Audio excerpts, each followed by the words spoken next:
It's just gonna be me here alone. Oh, we got some people joining. Bella, look. Got people looking at us. Say hi. Thank you for the birds thank you for the world so sweet. Thank you for the food we eat. Thank you for the birds that sing. Thank you, God, for everything. Amen. August 18. So Chris, it's your house.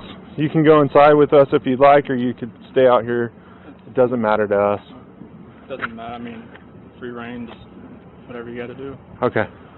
Like I can chill on the decks on the side of the sun, but Okay. it's cool. All right. Whatever you'd like. How long have you guys been married? So we've been together 8 years, married 6 this year. Okay.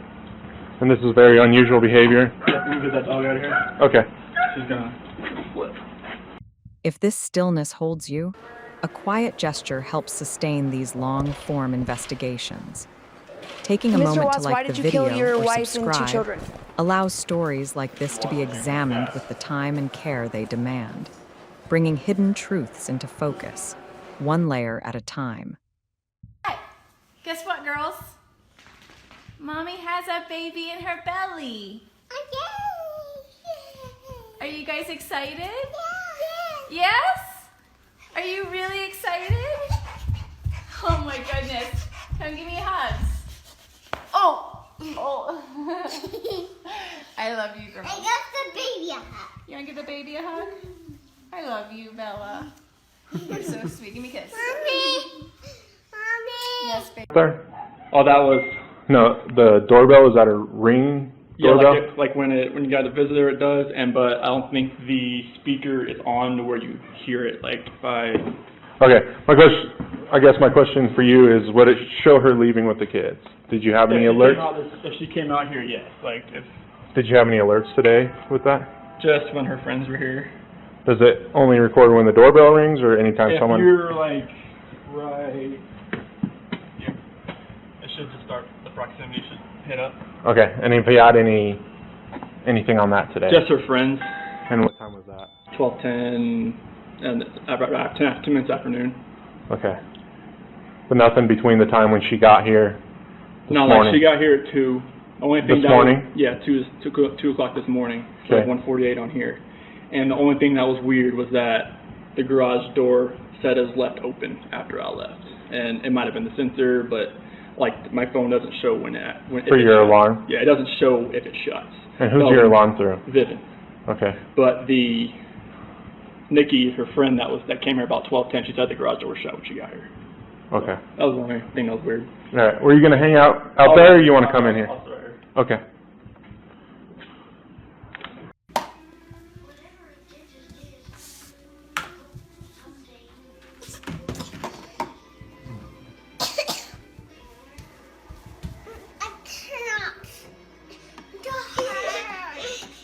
What, Kiki? You can hold that.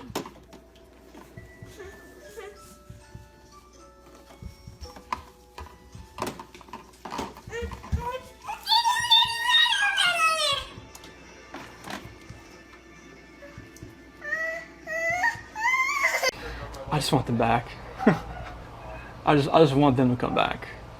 And if they're not safe right now, that's what's tearing me apart. Because if they are safe, they're coming back. But if they're not, this has got to stop. Like somebody has to come forward. You're doing a good job, Ella.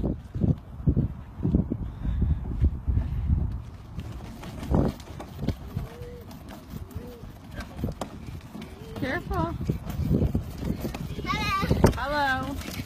Hey, wait, we gotta stop. We gotta stop before we go across the road. Look both Remember? ways. Look both ways. Your hair came out. Yeah, she pulled them out. Pulled him out. Hey, no cars coming. Hi, Cece. Careful. Careful, boo. Careful, sweetheart. This is how she does it. Cece, you having fun? Yeah, watch the hill, Bella. Get up this way. Ugh. That's all you can do. No running up the hill, remember, you're good. Candy, Mama. I don't have candy. No, Bella. Bella, you can't play with Mommy's lotion. So this is addiction palette number 5. She keeps stealing my makeup. I'm telling you, this is why I lose makeup. She just grabbed my lipstick. I'm wearing my LuLaRoe today. Sorry guys, I'm dropping everything because of this child of mine.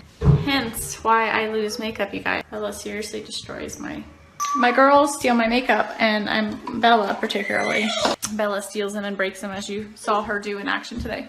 But here's my Christmas leggings. Can you see them? I haven't been able to get a picture of them yet because Bella doesn't take good full shot pictures yet. Grinch over here. Bella. We have the Grinch over here. We have the Grinch. We have the Grinch here.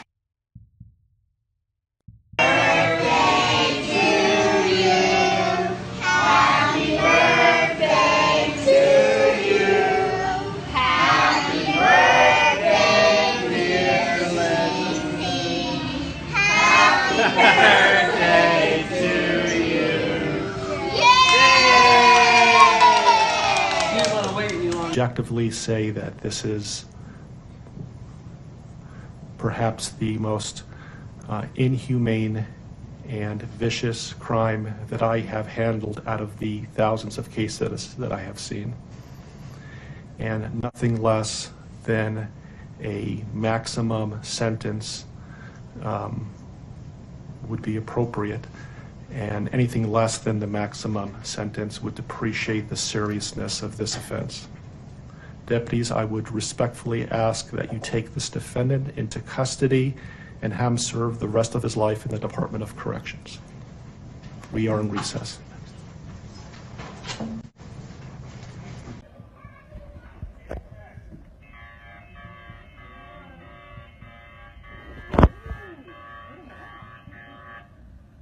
Can't run.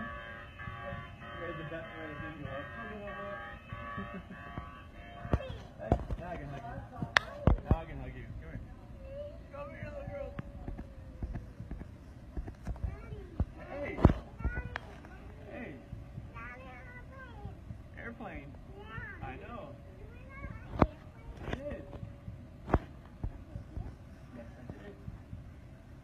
I did. Position of trust with respect to the victim in violation of Colorado Revised Statutes 18-3-102, subsection 1, subsection F. Do you understand? Yes, sir. Count 5 alleges murder in the first degree, a class 1 felony. It alleges that between and including August 12th, 2018 and August 13th, 2018, Christopher Lee Watts unlawfully, feloniously, and knowingly caused the death of Celeste Watts, a child who had not yet attained 12 years of age, and the defendant was in a position of trust with respect to the victim in violation of Colorado Revised Statutes 18-3-102, subsection 1, subsection F. Do you understand? Yes, sir. With regard to these first 5 counts, the minimum sentence that the court could impose if convicted is life imprisonment in the Colorado Department of Corrections, and the maximum sentence is death. Do you understand? Yes, sir. Let me also point out that pursuant to Rule 32.1 of the Rules of Criminal Procedure, Tell them you love them. You're welcome. We love you. Say love you. Candy. Oh yeah, shoot, that's in here. Hey guys, good morning, or I know for Colorado people it's good morning, good afternoon for everybody else. I wanted to come here live because today is the big day for the huge, our cocktail party is tonight where Product X is going to be released. We're super excited. We're heading to the pool right now, and then we have a massage today paid for by Lavelle today at 3:30. So Chris and I are super excited. So we're gonna get a massage after we lay by the pool for a little bit and maybe go to the beach again. And then we're going to go to the cocktail party. And we will be live there tonight. Cece play patty cake on Daddy's head. Yeah, she's gripping it right now. Cece play patty cake on Daddy's head. Go whack it, Daddy.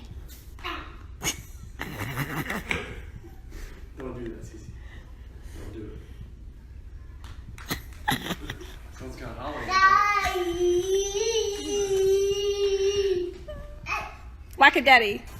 Don't Oh, spit. Don't spit on Daddy, please. Oh, that's a shower.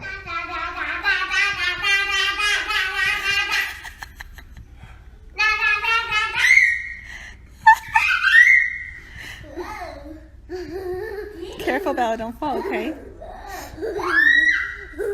Whack-a-daddy. Whack-a-daddy. One more time, Daddy. Whack-a-daddy. Whack.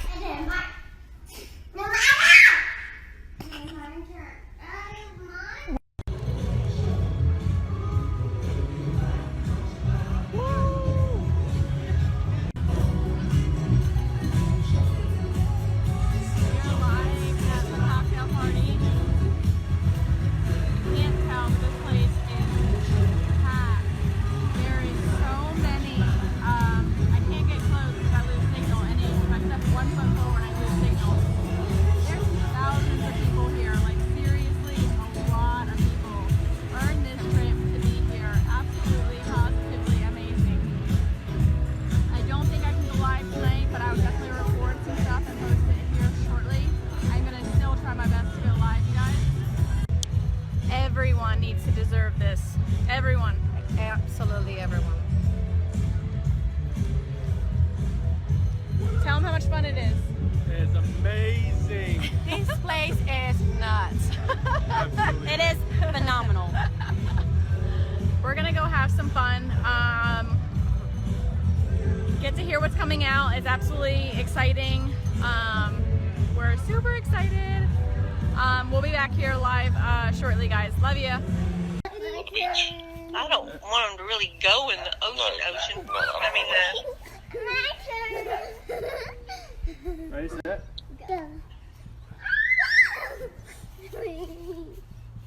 Ready, set. The pool opens in 2 weeks too.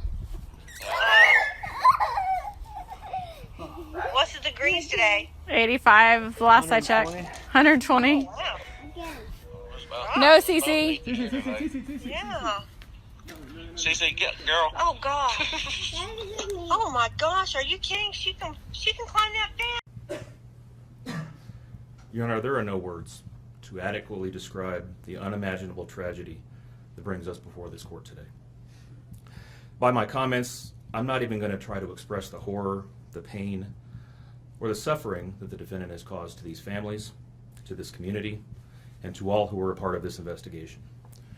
However, I do want to spend a few minutes sharing with the court the details of the crime, as so far you've only had an opportunity to review the affidavit and a few facts here and there that have been offered to the court in the motions and pleadings that have been filed. The questions that have screamed out to anyone who will listen since August 13th of 2018 are why and how? Why did this have to happen? How could a seemingly normal husband and father annihilate his entire family? For what? These are the questions that only one individual in this courtroom or on this planet knows the answers to. I fully expect we will not receive the answers to these questions today, nor will we at any point in the future. I don't expect that he will ever tell the truth about what truly happened or why. Even if he did, there is no rational way that any human being could find those answers acceptable responses to such horrific questions. The best we can do is try to piece together some kind of understanding from the evidence that is available to us. And the evidence tells us this: the defendant coldly and deliberately ended 4 lives, not in a fit of rage, not by way of accident, but in a calculated and sickening manner. Shanann was 34 years old. She had married the defendant in November of 2012. Over the weekend leading up to August 13th, she had been at a work conference in Phoenix, Arizona, and returned home in the early morning hours of August 13th. We know that she got home about 1:45 in the morning. The doorbell camera on their home shows her arriving back home from the airport. Shortly thereafter, at least according to the defendant, they had what he referred to as an emotional conversation about the state of their marriage and about what their lives would look like going forward. What was said during that emotional conversation, only he knows. What we do know is that shortly after that, the defendant strangled her to death with his own hands.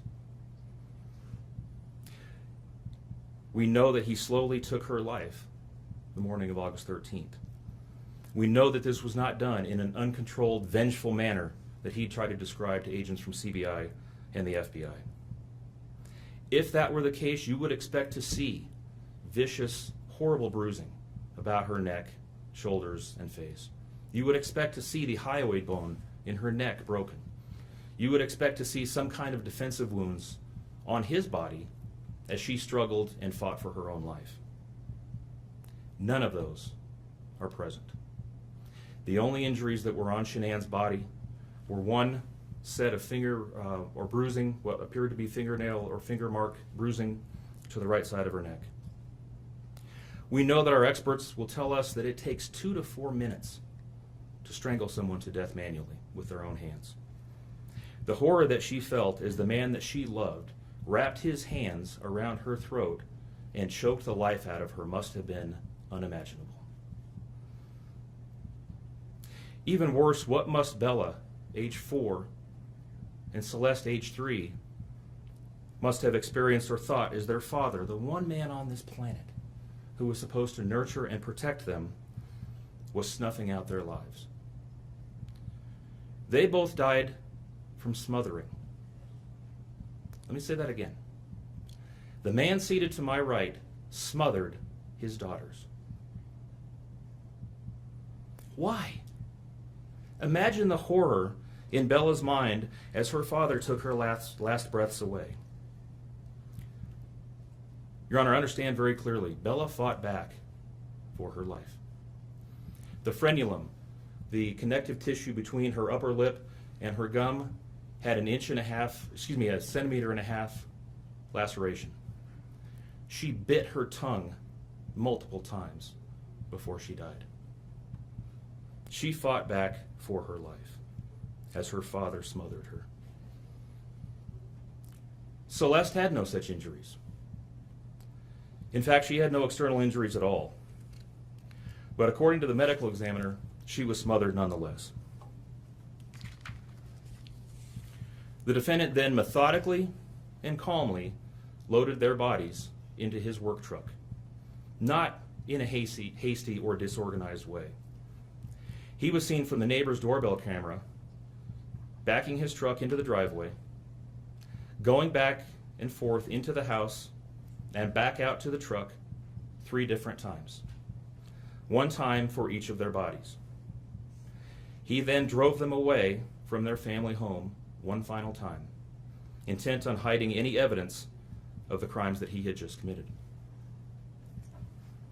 In 1 final sign of callousness for his wife, his daughters, and their unborn son, and their remains, he drove them to a location that he thought no one would ever find them, to one of the oil tank batteries with which he was so familiar. He knew this was safe. He had texted a coworker the night before saying, "I'll head out to that site. I'll take care of it." He had carefully ensured that he would be alone in the middle of the plains to secrete away the remains of his family in a place that he hoped they would never be found. In 1 final measure of disrespect for the family he once had, he ensured that they would not be together, even in death, or so he thought. He disposed of them in different locations. He buried Shanann and Nico in a shallow grave away from the oil tanks. Bella and Celeste were thrown away in the oil tanks at this facility. Different tanks, so these little girls wouldn't be together in death. Imagine this, Your Honor. This defendant took those little girls and put them through a hatch at the top of an oil tank, 8 inches in diameter. Bella had scratches on her left buttocks from being shoved through this hole. A tuft of blonde hair was found on the edge of one of these hatches. The defendant told investigators that Bella's tank seemed emptier than CC's because of the sound that the splashes made. These were his daughters. Significantly, when his coworkers arrived at the tank battery later that morning, to a person, they all described him as acting completely normally. It was a normal workday, even while his daughters sank in the oil and water not far away from him. And then his efforts at deception truly began. We've all seen the emotionless interviews that the defendant gives to the local media asking for help in locating his family. We watched as he claimed that the house was empty without them, and that he hoped that they were somewhere safe, and that he just wanted them to come home. He told investigators that they were at home sleeping when he left for work that morning, and that Shanann had told him that she was taking the girls to a friend's house for the day. What is striking about this case, Your Honor, beyond the horrors that I've already described to you, is the number of collateral victims that he created by his actions. While he stood in front of TV cameras asking for the safe return of his family, scores of law enforcement officers, neighbors, friends, and family scoured the area, fretted for their safe return. They texted him begging for any information and sending him their best wishes, all the while he hid what he had done. The list of indirect victims does not end there. Think of the firefighters and the Colorado State Patrol hazmat experts who had to don protective suits and who were called upon to pull Bella and Celeste out of those oil tanks. Or the coroner employees who had to conduct these autopsies. Or the victim assistants who frantically attempted to ease the suffering of those affected. All of this, Your Honor, for what? Why? Why did this have to happen? His motive was simple, Your Honor. He had a desire for a fresh start, to begin a relationship with a new love that overpowered all decency and feelings for his wife, his daughters, and unborn son.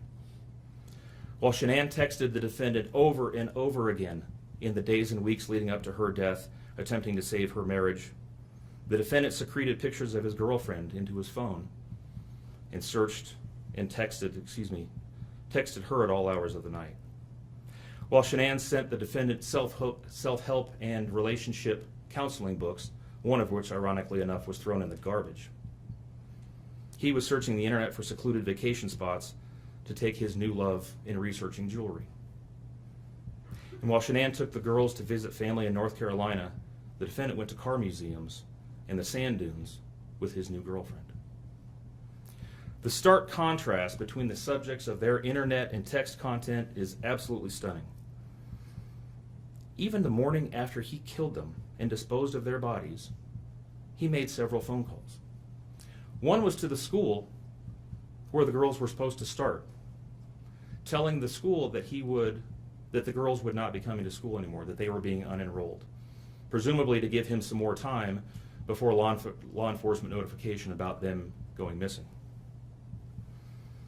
He contacted a realtor to start discussing the selling of his house, and he texted with his girlfriend about their future.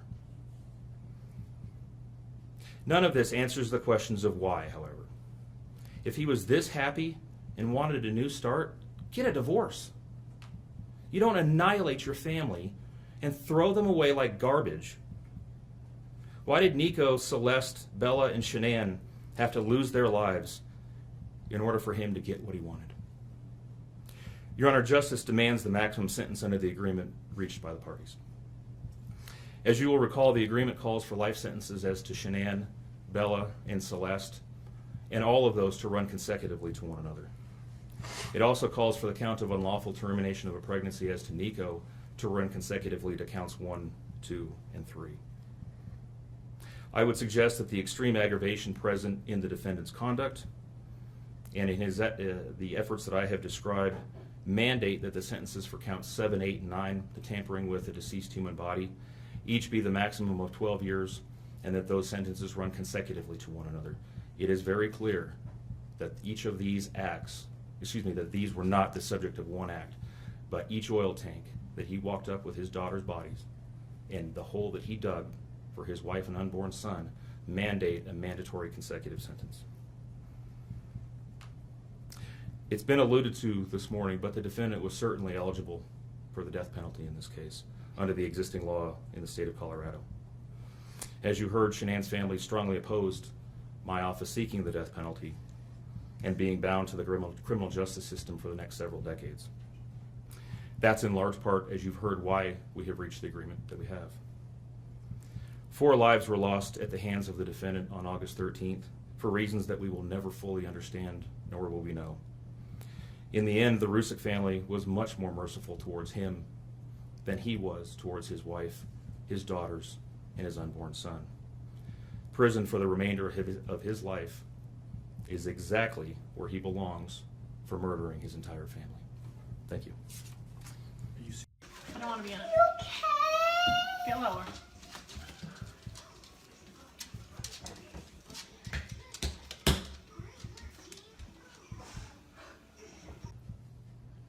I wanted to say thank you for this moment. I want to take a moment to thank everyone who has prayed for our beloved family, who has sent gifts, cards to us from all over the world. I know God will put the evil people where they need to be. I also want to take the time to thank the town of Frederick, Greeley, FBI, the DA's office, the CBI, for exceptional work. We thank Nicole Atkinson, Shannon's neighbor Nathan, and his family. To me, they're our heroes. They really are. God bless. God makes no mistakes on who he puts in your life. Marriage is about love, trust, and friendship and unity. We marry for sickness and health, to death do us part. Our daughter Shannon loved you with all of her heart. Your children loved you to the moon and back. Shannon's family was her world. Shannon put a crown on your head. But unfortunately, the day that you took their life, God removed that crown. We loved you like a son. We trusted you. Your faithful wife trusted you. Your children adored you, and they also trusted you. Your daughter Bella Marie sang a song proudly.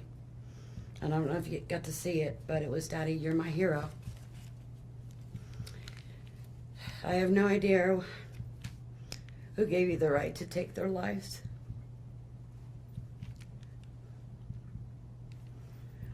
But I know God and his mighty angels were there at that moment to bring them home to paradise.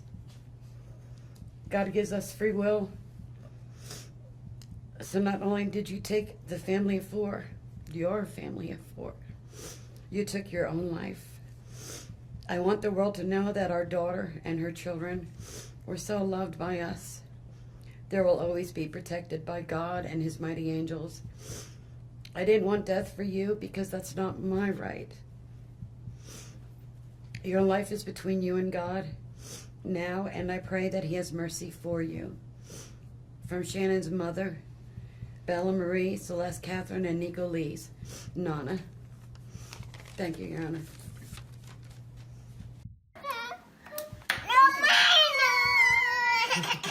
Girls.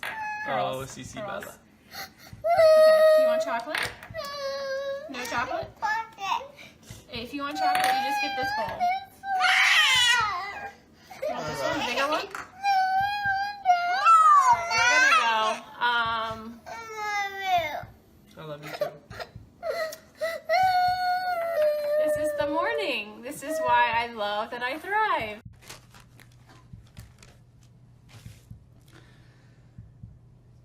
What I'd like to say to the court is that Shannon, Bella, and Nico are loving, caring people. They love life. They love being around people who love them. They always had good times. This is the first time they went to the beach this year, and they loved it. But God only knows what happened that night. Life will never be the same without Shannon, Bella, and Celeste and Nico. Had all their lives to live. They were taken by a heartless one. This is the heartless one, the evil monster, who dare you take the lives of my daughter Shannon, Bella, Celeste, and Nico. I trusted you to take care of them, not kill them. And they also trusted you. The heartless monster, and then you take them out like trash. You disgust me. They were loving and caring people. You may have taken their bodies from me, but you will never take the love they had for me. They loved us more than you will ever know. Because you don't know what love is. Because if you did, you would not have killed them. You monster. Thought you would get away with this. I don't know how. The cameras do not lie. You carry them out like trash of the house. Yes. I seen the videotape. You buried my daughter Shannon and Nico in a shallow grave. And then you put Bella and Celeste in huge containers of crude oil. You heartless monster. You have to live with this vision every day of your life. And I hope you see that every time you close your eyes at night. Oh, I forgot. You have no heart or feelings or love. Let me tell you something. I will think of them every day of my life.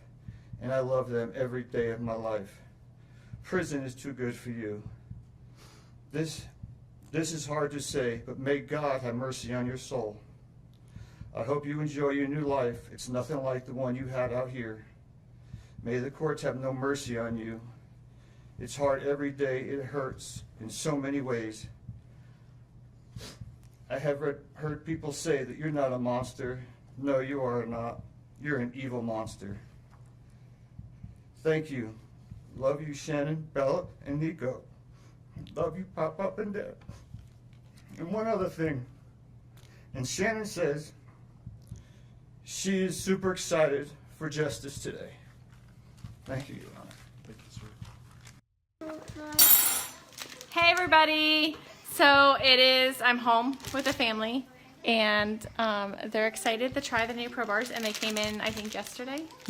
So we have cookies and cream, and we have lemon meringue. Who wants Pro Bars? I do. All right, so do you guys want lemon meringue first, or do you want cookies and cream?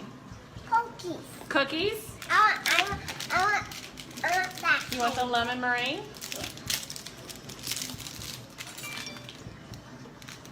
All right, since I have this one open, let's try this one first, okay? Cookies and cream.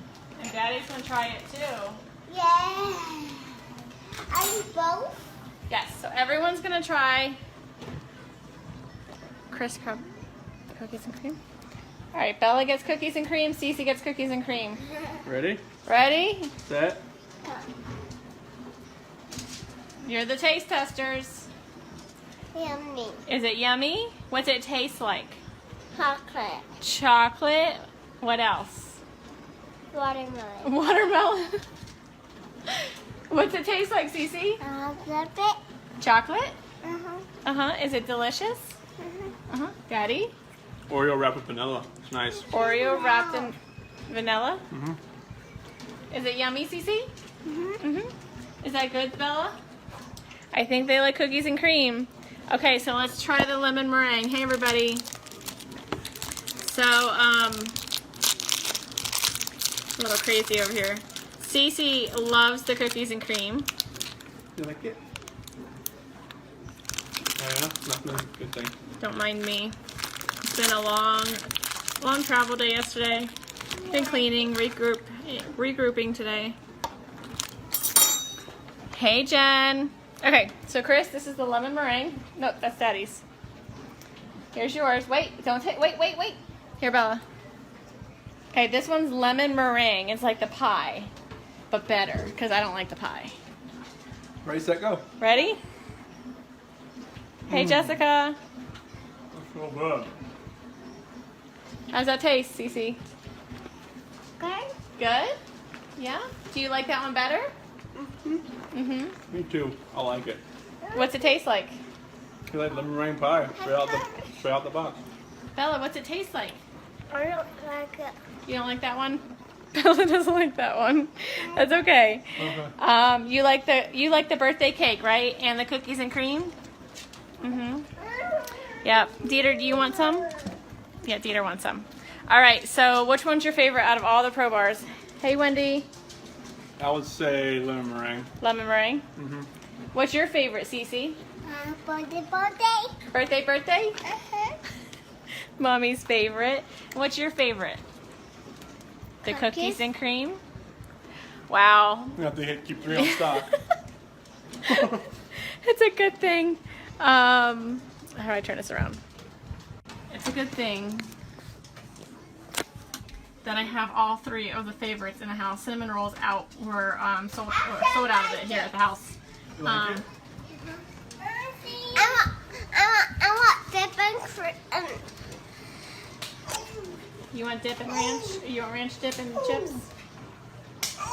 Jess, I have them all. I just ate all of the cinnamon rolls. Cece actually really likes the cinnamon rolls too.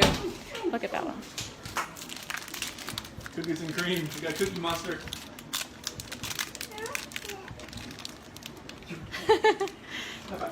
I'm guessing you like it, kiddo.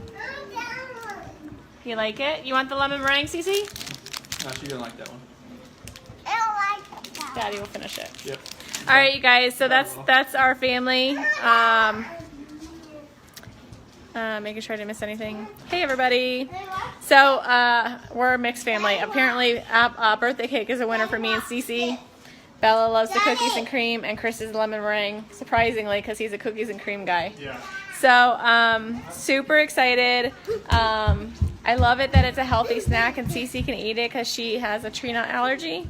And none of our products are made in a facility that handles nuts at all. So Cece can have them. There's 0 nuts in them, and it's the only like go-to bar. Like we can't do processed bars. We can't do anything like that because Cece can't have any of it because it's all processed in a plant where there's tree nuts or nuts. So it's really nice that she can have it. It's a quick snack for mommy. It's always in my bag, and I can just give it to her. And I heard you, baby. I heard you. She wants ranch and dip. She's my child. Thanks, Kat.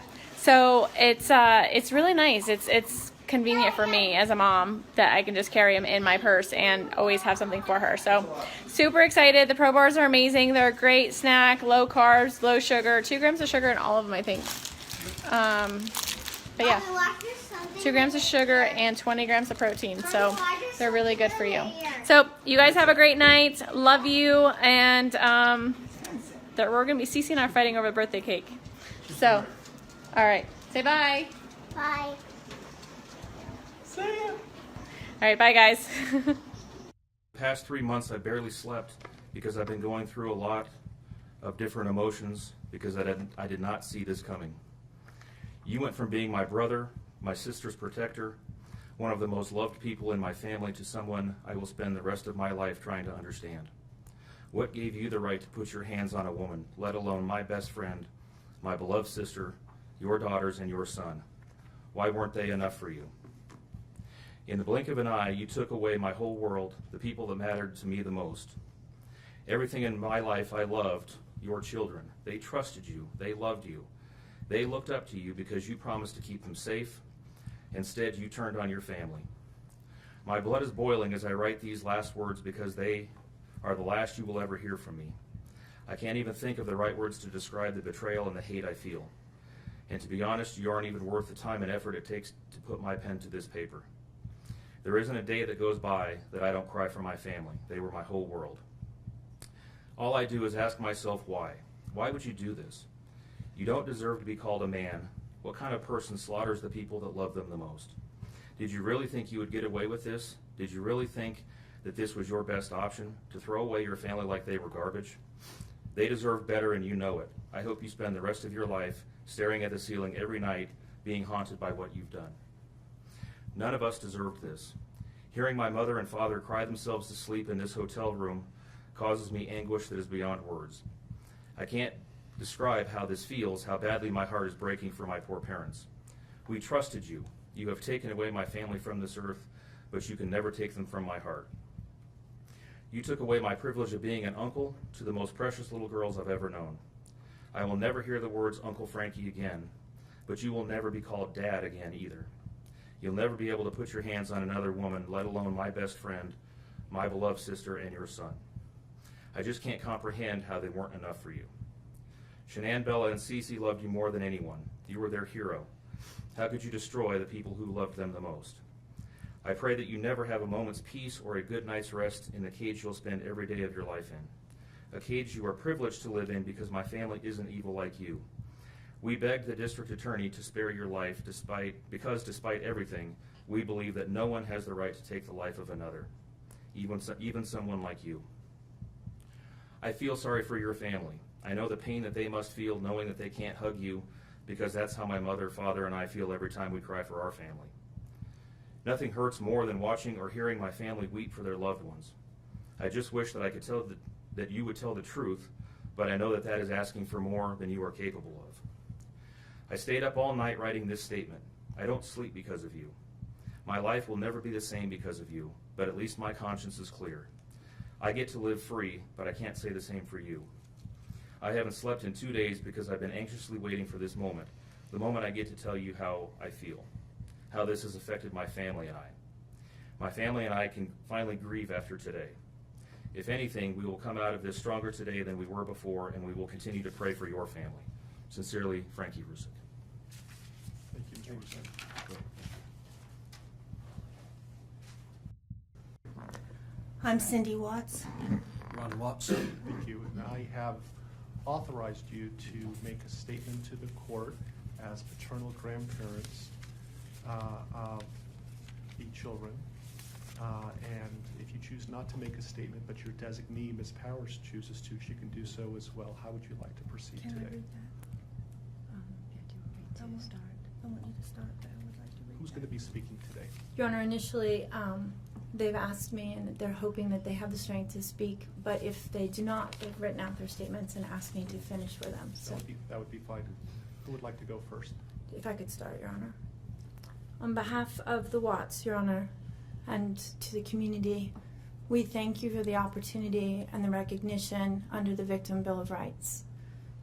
We come today as the grandparents and the parent of the daughter and children whose life was taken in this case. We are not here to ask for leniency. We are not in any way condoning or tolerating the crime that has occurred and the pain that has been caused.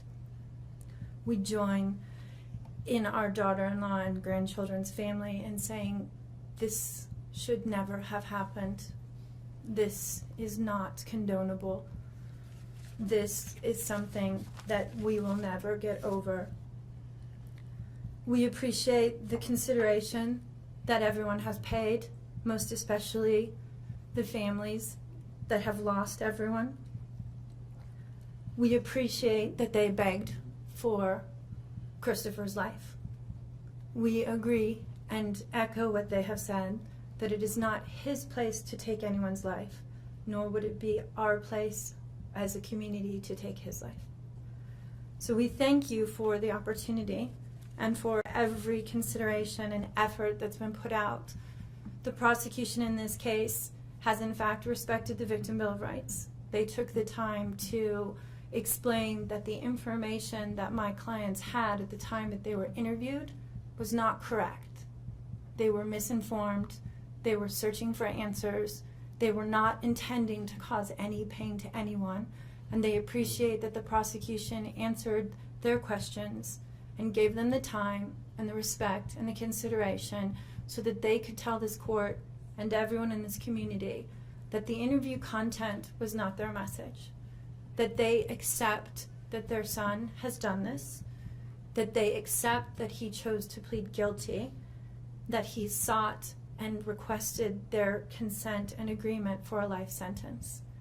They appreciate that he is given the opportunity to serve that life sentence. It is his responsibility, it is his sentence, and it is not enough to make up for what has done.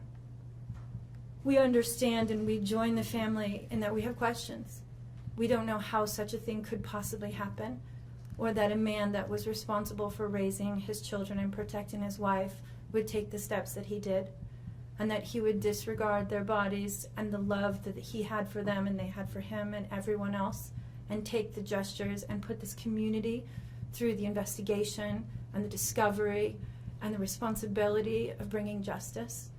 We do not understand that. We do not think it was appropriate. We cannot begin to think that an explanation will ever justify it. My clients indicate that they understand that a full opportunity for a confession with all of the responsibility and accountability has not occurred.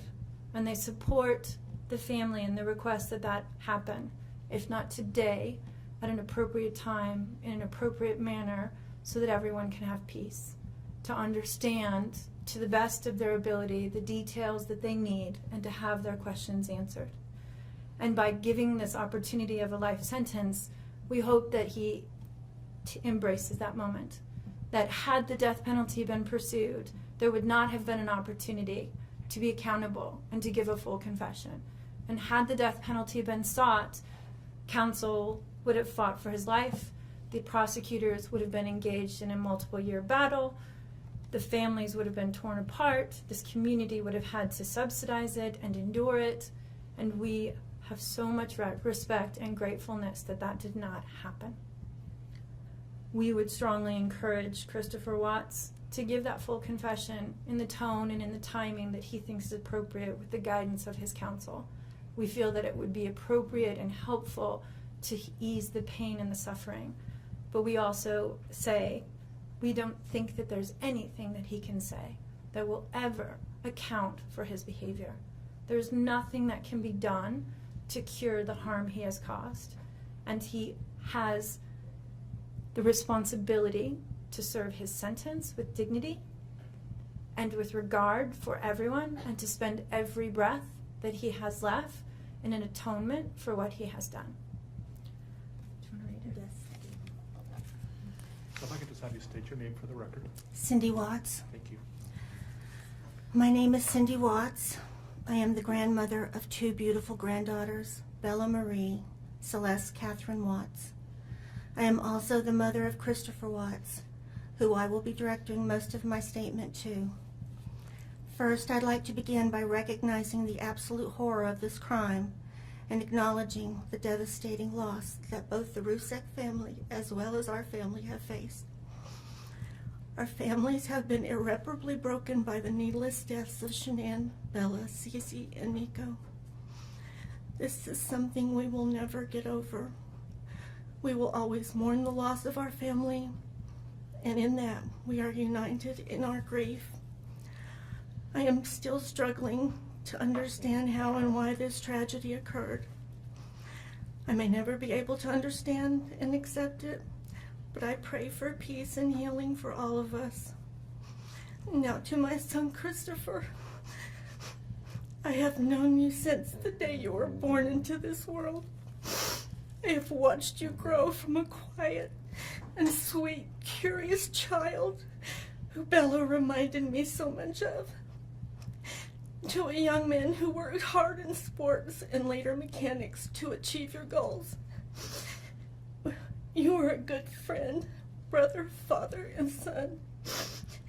We have loved you from the beginning, and we still love you now. This might be hard for some to understand, how I can sit here under these circumstances and tell you, although we are heartbroken, although we can't imagine what could have led us to this day, but we love you. Maybe you can't believe it either. As the Lord said in Jeremiah 3:31, I have loved you with an everlasting love. Therefore, I have continued my faithfulness to you. And you, as your mother, Chris, I have always loved you, and I still do. I hate what has happened. Your father and sister and I are struggling to understand why. But we will remain faithful as your family, just as God remains faithful because of his unconditional love for us all. We love you, and we forgive you, son.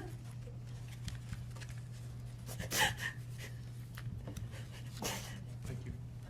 Judge, if I could read Mr. Watts' statement. Yes.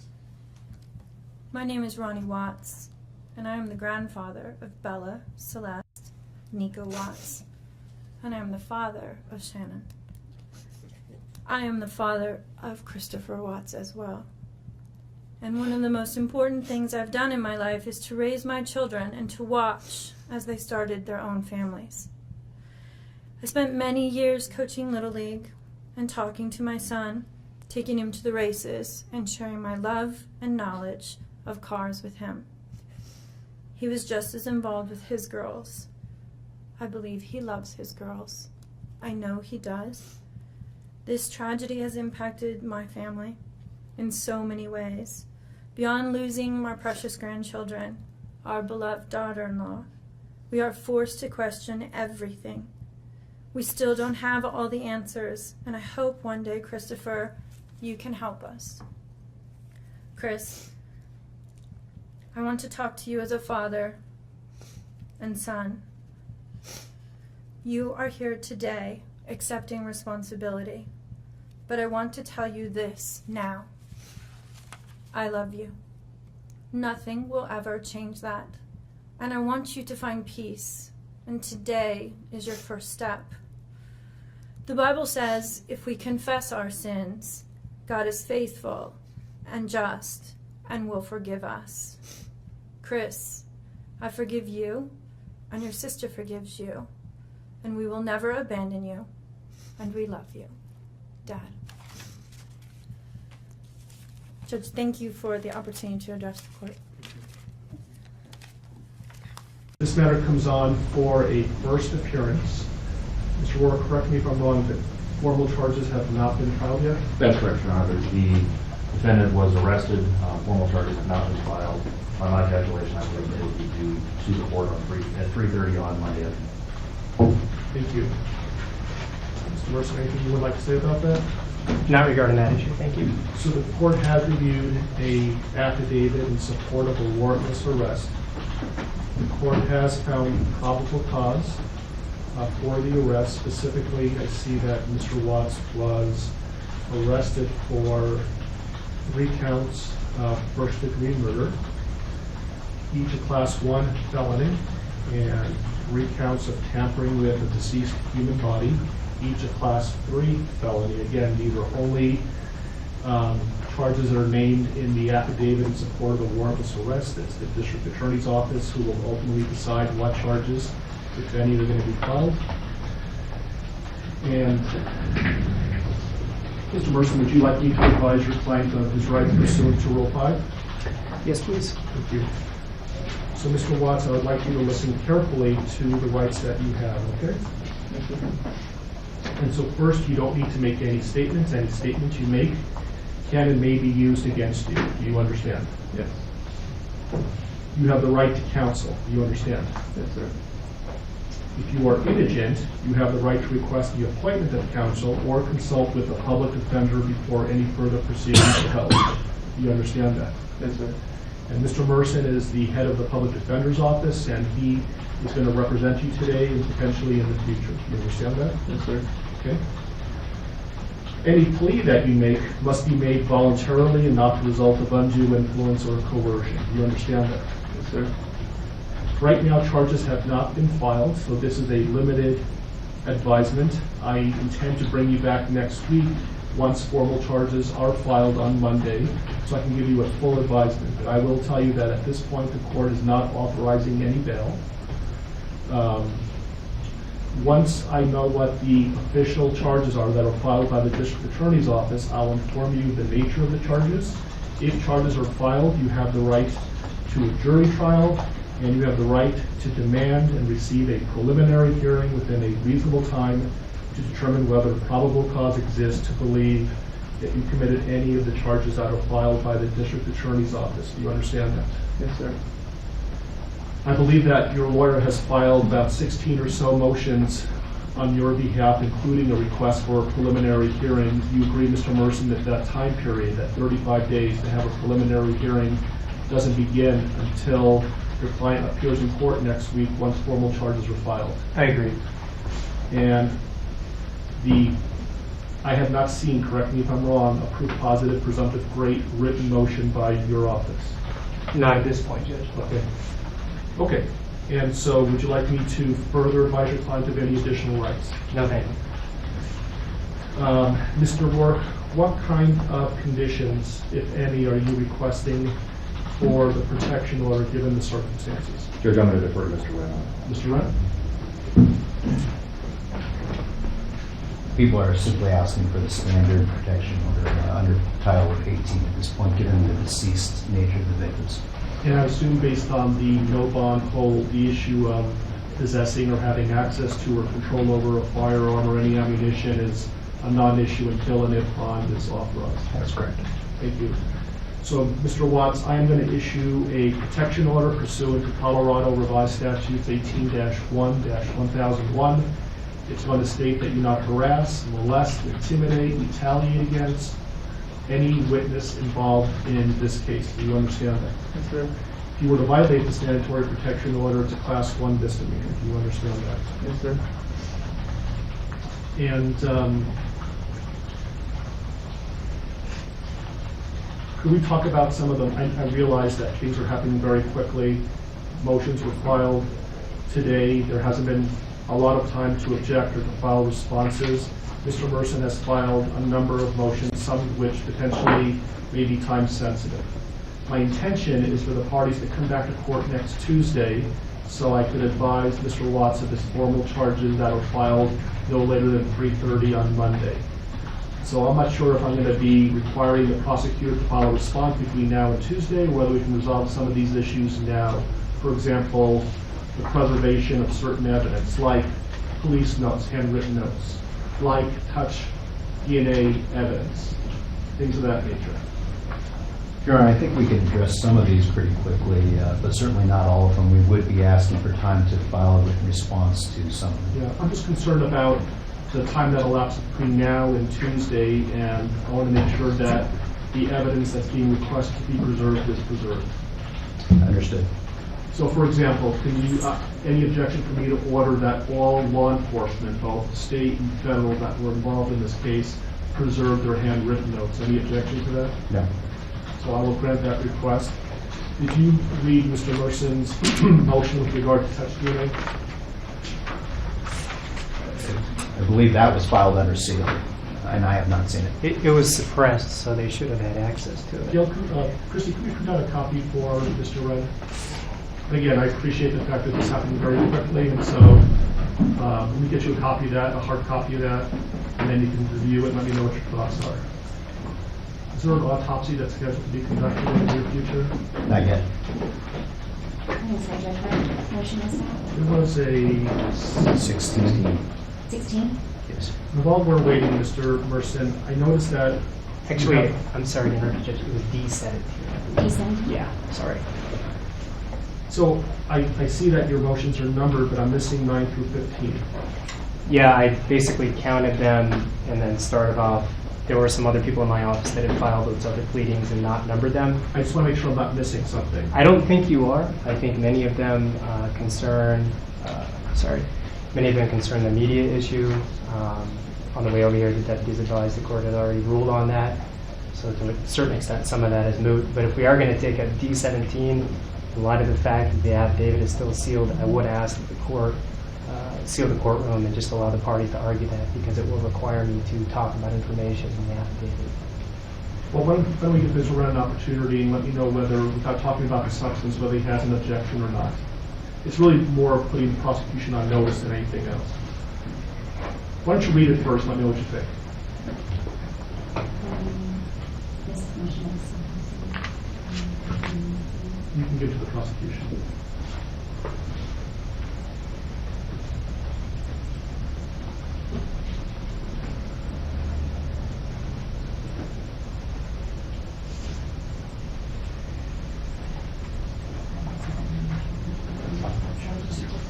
Steve. Extra. I might. It was one of the... So, I did add the house to this. So the D17 will have the house on it as well. And that's the gist of it. At this point, I'm concerned about whether or not which is not has been released by law enforcement. Okay. When was that? Late last night. Okay. All right. And because that part of the motion would be voted this morning, mostly concerns what's in this motion. So, okay. If I could take a moment to read this. Mr. Merson, if you know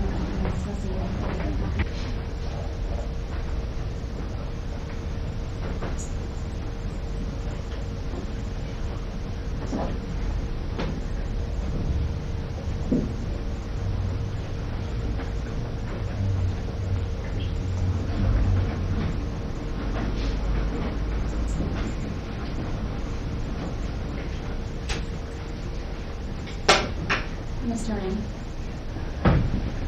Thank you. I'm okay with continuing it. I just don't want there to be any time-sensitive issues between now and next Tuesday that we should have handled today. I think we need to address it today. As I indicated, Judge, at this point, there's not an autopsy scheduled or autopsies.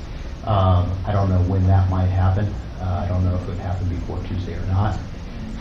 With respect to this motion, and does the court want to address Mr. Merson's concerns about clearing the courtroom, given the sealed nature of this, or may I speak for you? Well, it was I think it's based on the sealing of the affidavit in support of the warrantless arrest, and so it was your motion to seal. So if you think the reasons why you requested the affidavit to be sealed are going to be compromised, we could do this in camera. If you believe it's not, then we can talk about it publicly. I'm not worried about the compromising nature of the affidavit. I will tell the court and make a record that the prosecution has provided Mr. Merson with a copy of the affidavit, despite the fact that it was sealed to the public. I am concerned about this being discussed in a non-in-camera setting. My concerns revolve around the issues I brought up in the objections to expanded media coverage. It's an ongoing investigation at this point. I have concerns about, what would be discussed and how that would implicate Mr. Watts' right to a fair trial and his due process right. So my request is that the court seal the courtroom so we can discuss this. Mr. Wright? Move that to the discretion of the court. It seems to me, based on everything I've heard, that the affidavit is going to be released at some point. It was the prosecution who requested the sealing of the affidavit. They're not concerned about this being compromised, the investigation being compromised. And so I think we can talk about this publicly. Mr. Wright? And when you say talk about this, are we still talking about yes. D17, yes. Which was also filed under seal? Yes. So with respect to paragraph number 3, Judge, our concerns relate to the way this is worded. As the court knows, the pathologist goes through a very extensive process when conducting an autopsy, much of which is governed by statute. I think most of what he's asking for is standard procedure for an autopsy conducted in this jurisdiction and would be done. However, I have concerns about the way this is phrased in that it orders collection of trace DNA and touch DNA from certain areas of bodies that at this point we don't even have, frankly. Second, we don't know if that trace DNA is going to even exist if we have the bodies. So there's no way to order us to find something that may or may not exist. I think when I read the motion, it essentially is putting the prosecution on notice that at some point they may be in possession of exculpatory evidence, and it's their duty to make reasonable efforts to preserve that and ultimately provide that to the defense. And so I think they're on notice by the mere fact that we're talking about this, that Mr. Wren got a copy of the motion, and if this becomes an issue later on, we can litigate this, and there's some pretty significant sanctions for the destruction of exculpatory evidence. Okay, so that will be the ruling of the court. Your Honor, may I ask one clarifying question? Because the way that the motion is titled talks about the collection of touch or trace DNA at 2825 Saratoga Trail as well as during the autopsy, but the body of the motion does not. I want to make sure that Mr. Merson is aware that the home where the homicides were alleged to have occurred has been released by law enforcement, was released as of about midnight last night. So even as we stand today, we are not in a position to be able to go back in and collect trace DNA from that home. So I just want to make clear that, that the ruling of the court does not require us to do anything affirmative with respect to the home. And Mr. Wren advised me that the government is no longer in control of the home, so I'm aware of that. Thank you. Thank you. Thank you. With regard to the motion for protective order, essentially for nobody to speak to Mr. Watts other than his attorneys and investigators and support staff, I'm assuming there's no objection to that? Correct. You'll put law enforcement on notice on that issue? Yes. Okay. Any other time-sensitive issues that cannot wait until next Tuesday? Nothing from the legal. Mr. Merson? Can I just have 1 second? Sure.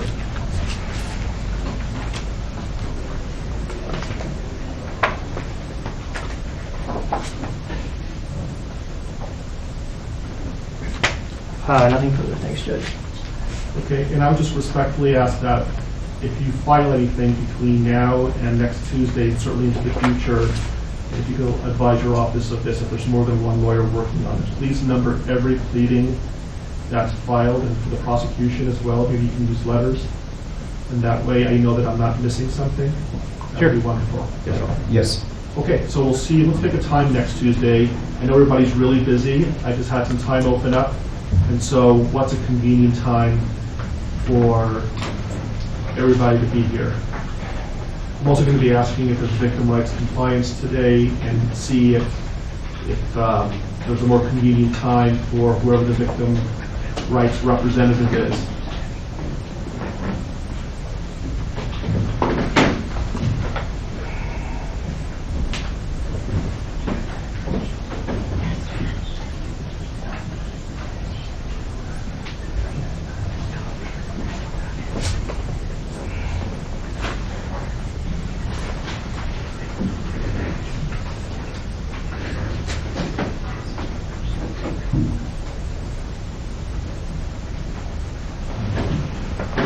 We have been in communication with the family of the victims. We are in VRA compliance for that, based on that effort.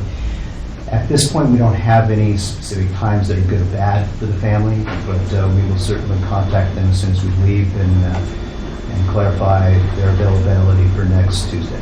How about the attorneys? What's a good time for you to be here on Tuesday? Anytime, Judge. I'll make it work.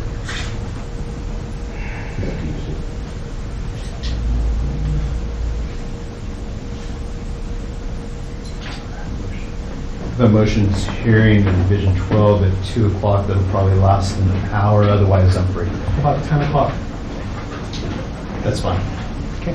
So the plan is next Tuesday, 10 o'clock, we're going to know whether the prosecution filed formal charges or not, and the deadline for that would be Monday at 3:30. I will give Mr. Watts a more detailed advisement, and then we'll decide what the next step is going to be. Does that work for everybody? Yeah, one more thing. Yes. I would just ask the court order that the prosecution give the defense notice as to if an autopsy is to be scheduled, when that is scheduled, so that we can file the appropriate motions. I think you can appreciate why we would want notice of that. Yes. Any objection to that? Not as to the notice issue. Yeah, I'm not going to be ordering that they, at this point, I'm not ordering that they be allowed to be present during the autopsy. Why don't we say 48 hours notice? Is that reasonable? Yes, and if I learn that information over the weekend, I'll email Mr. Merson. Okay with you, Mr. Merson? That's fine, thank you. They wouldn't do the autopsy over the weekend, though, would they? No, I don't believe so. They would? They're going to try to get it done soon. So 48 hours is probably not going to be good. They make their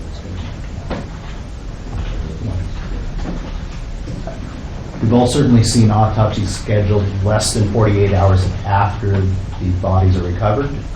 So we will do our best to comply with the notice requirements as soon as we learn the information. Who would be making the decision on when to perform an autopsy? The coroner's office. So can you communicate with them that there's an order that there would be 48 hours notice, and if they, for whatever reason, can't comply with that, you'll let Mr. Merson know? Is the court ordering that the autopsy not be conducted earlier than 48 hours after the recovery of the bodies? No. Okay. What I'm saying is I'm ordering that you notify the coroner that there's an order that Mr. Merson's entitled to 48 hours notice, and if they are intending to perform the autopsy sooner than that, they need to let you know before it starts so you can give Mr. Merson reasonable notice. Yes, sir.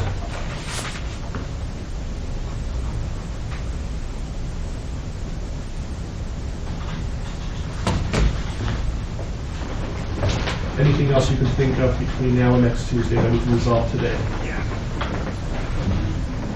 Nothing from the prosecution. Nothing from the defense, thanks. Okay.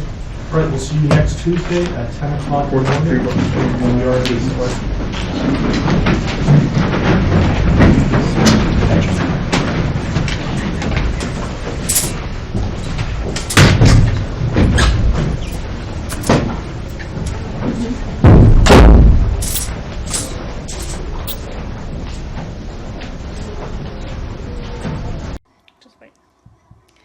guys. Say hi, going Bella. We gotta get you dressed, kid. I Look know, what Bella's right? eating. Bella's eating some of the ingredients. She got a nice little bowl of chocolate chips. Look at that. What is that, Bella? Can you show them?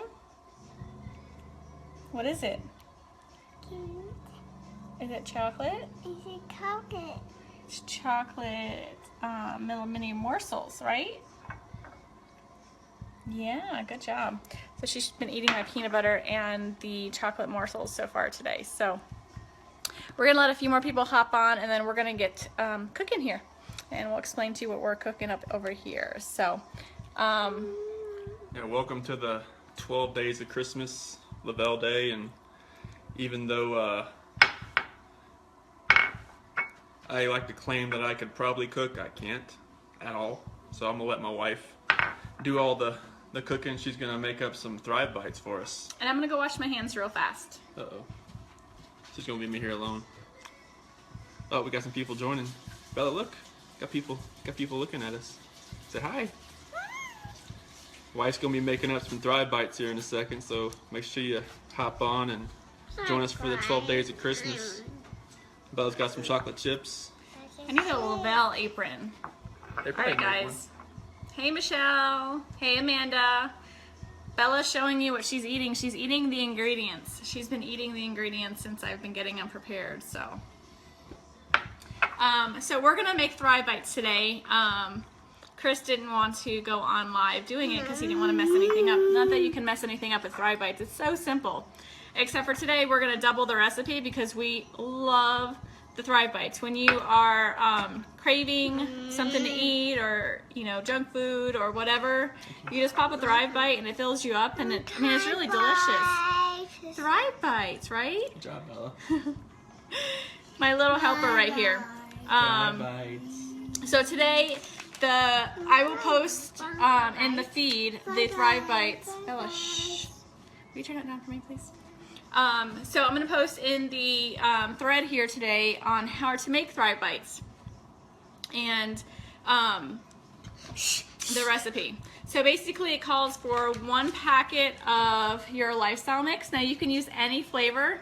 I'm going to use vanilla here today. And hold on, honey. It calls for a cup of oats, a half a cup of peanut butter. Hi, Bonnie. Hey, Corey. Look at Bella. A half a cup of mini morsels. Now, I'm doubling the recipe, but still want to keep the calories down, so I'm only going to still do a half a cup of mini morsels. It does also, you can add anything into it, like coconut, peanuts, walnuts, whatever you want. It's up to you. You also add a 1/3 cup of honey, a half a cup of ground flaxseed, and a teaspoon of vanilla.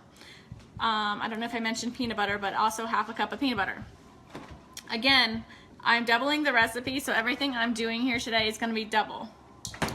Hey, Madison. Take care of my dad while he's there with you this week. All right, guys. Sorry. So first I'm going to add my oats. These are so good. We can't keep them in the house. So then I added, the mini morsels. I add the ground flaxseed. So I always add all the ingredients. I'll just add the rest of Bella's. I add everything that's easy to mix. And so I'm gonna pour our premium lifestyle mix in a cup so you guys can see the consistency. It is micronized. It is fine.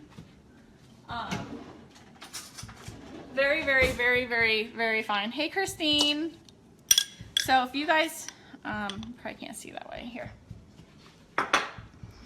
So if you can see how finely micronized it is. I mean, literally it's thinner than flour.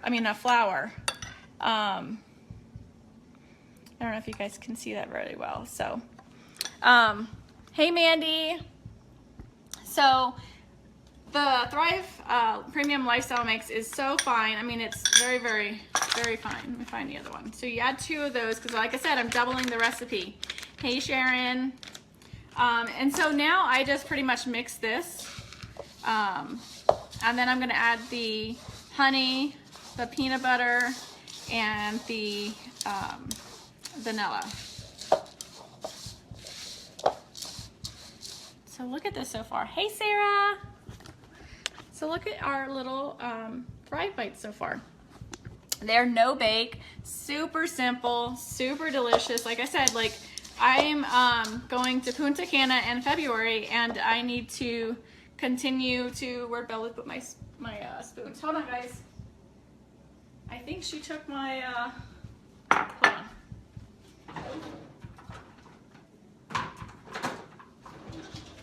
All right, I got 2 more. So if you're like me, yes, Michelle, they're super delicious. So now I'm gonna add the honey. So I'm going to Punta Cana in February, and as much as I want to get into the gym, and I'm working on trying to find the time between work, you know, being a stay-at-home mom with the 2 girls, life and everything, it's really hard to get into. I just added the vanilla, sorry. It's really hard to get myself into the gym as much as I really want to. I've been doing some kind of like mini workouts at the house, like squatting and things like that, but it's hard for me to get to the gym. And being a stay-at-home mom during the day and working overnight shifts, you tend to snack a lot because you're always around food, and you know, whatever happens, you know, the kids are eating snacks, you jump on snacks. So this is my way of making my own snack, that instead of me grabbing a fruit roll-up or a bag of chips or any of that stuff, I just grab one of these, and I've made my own for the kids too. So they have their own little protein bites Bella loves. So now that all my ingredients are in here, I'm just going to mix it up really good. And as you guys know, messing with peanut butter, it's fun. So, sorry, I don't like a mess when I'm cooking. Not that I'm cooking. I know, Bonnie. So Bella does squats with me at the house because, you know, we all gotta work up the backside, right? So I'm doing squats at the house, and it's super funny because she tries to do them with me. And so here comes Cece, the sumo wrestler, doing squats in my living room because she literally looks like a sumo wrestler when she's doing them.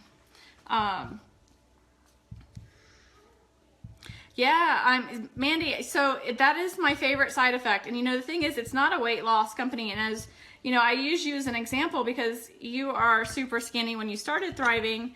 And so like, it's not a weight loss company, but you know what, with anything you can do, you can manage your weight, you know, with just the small things that you do with cutting out junk food. Like that's what has happened with me when I started the Thrive experience, is I no longer crave a lot of the junk foods as I used to crave. And being lazy from, sorry, I'm getting another spoon. Some of the, you know, filling in your nutritional gaps and craving more water, which is all I used to drink before, but I really crave a lot more water now. And on top of that, like I'm literally eating better. So that's really huge. You know, you got to take care of your body. You got to eat better. I'm changing the spoon because of the peanut butter. Hi, Carrie. So we're making mini Thrive, or not mini, but Thrive bites here. So my hands are washed. Sometimes, you know, when you're in the kitchen, you just stick your hands in there. With the heat of your hands, it helps to melt the peanut butter a little bit, and so it kind of makes it easier to manage, so to speak. And then we're just going to literally roll these into balls, whatever size you like. I like to do them in like little minier sizes. So, and I'll kind of demonstrate here. Let me get this.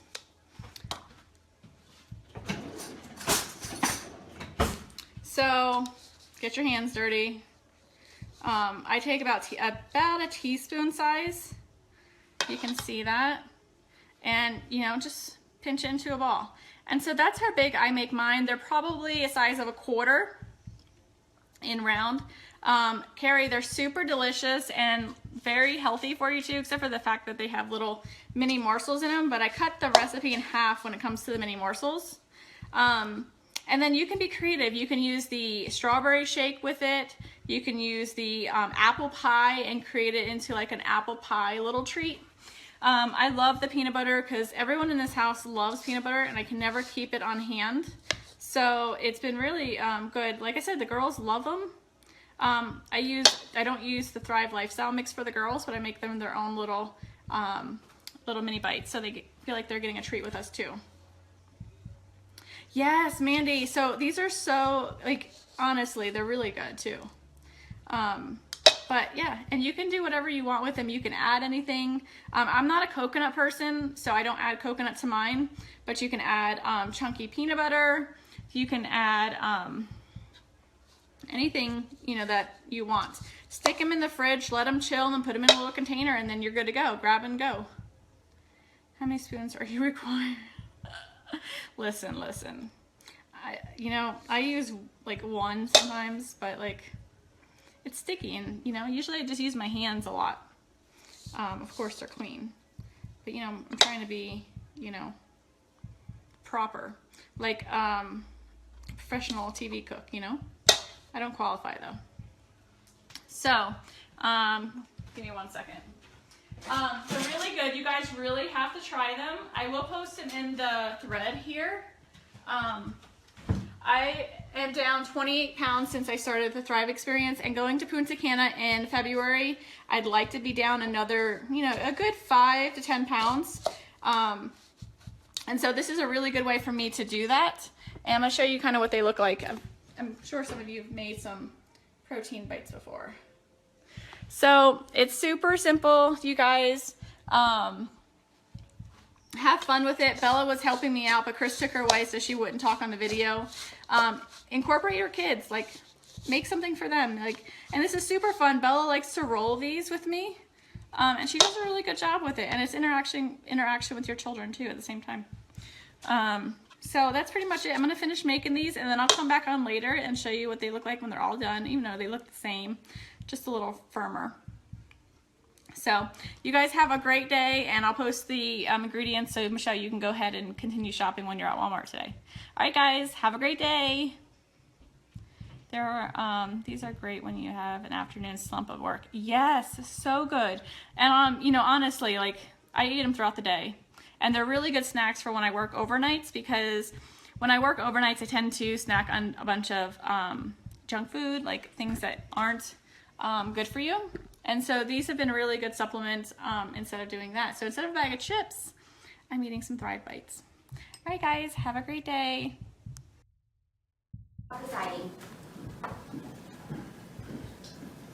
Good morning, and welcome to be seated.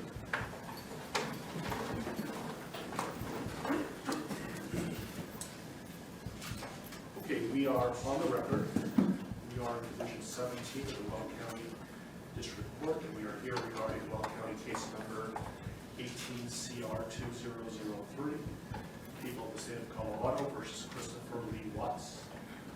My name is Marcelo Cupcow, the District Court Judge here in Weld County, and I will be the presiding judge in this case. If I could please have the lawyers identify themselves for the record, starting with the prosecution. Good morning, Your Honor. Michael Rourke on behalf of the people. Patrick Roach on behalf of the people. Your Honor, John Walsh on behalf of the defense. Jim Burson on behalf of Mr. Watts. Thank you. Thank you.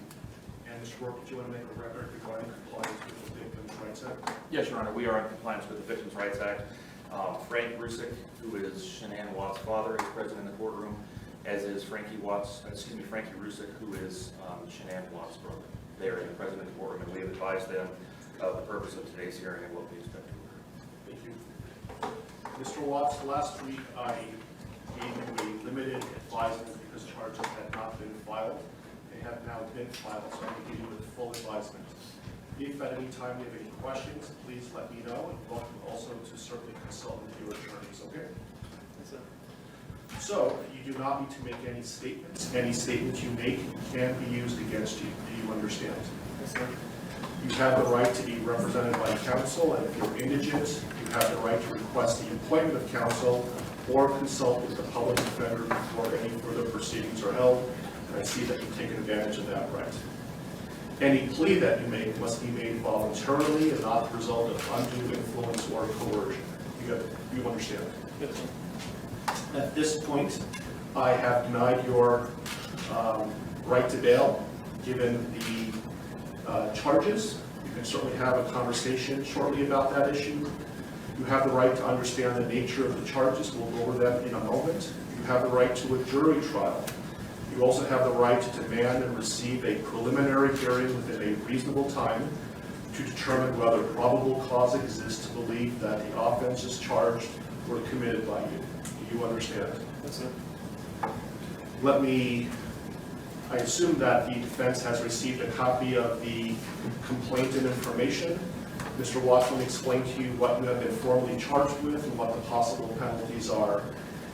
Count 1 alleges that on or about August 13th, 2018, Christopher Lee Watts unlawfully, feloniously, after deliberation, and with the intent to cause the death of a person other than himself, caused the death of Shanna Watts in violation of Colorado Revised Statutes 18-3-102, subsection 1, subsection 8, and that crime is classified as murder in the first degree, a class 1 felony. Do you understand? Count 2 alleges murder in the first degree, also a class 1 felony, and it reads that between and including August 12, 2018 and August 13, 2018, Christopher Lee Watts unlawfully, feloniously, after deliberation, and with the intent to cause the death of a person other than himself, caused the death of Bella Watts in violation of Colorado Revised Statutes 18-3-102, subsection 1, subsection 8. Do you understand? Yes, sir.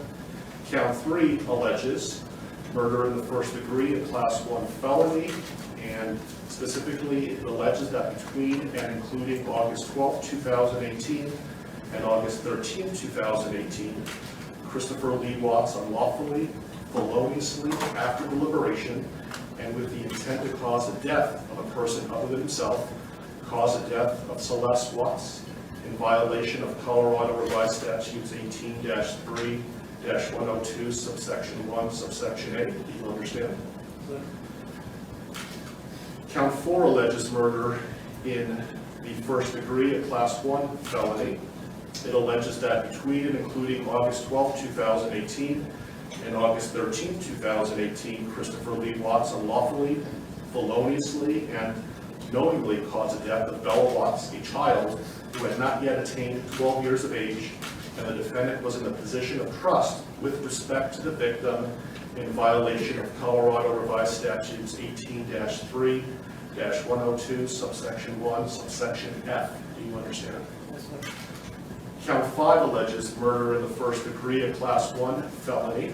It alleges that between and including August 12, 2018 and August 13, 2018, Christopher Lee Watts unlawfully, feloniously, and knowingly caused the death of Celeste Watts, a child who had not yet attained 12 years of age, and the defendant was in a position of trust with respect to the victim in violation of Colorado Revised Statutes 18-3-102, subsection 1, subsection F. Do you understand? Yes, sir.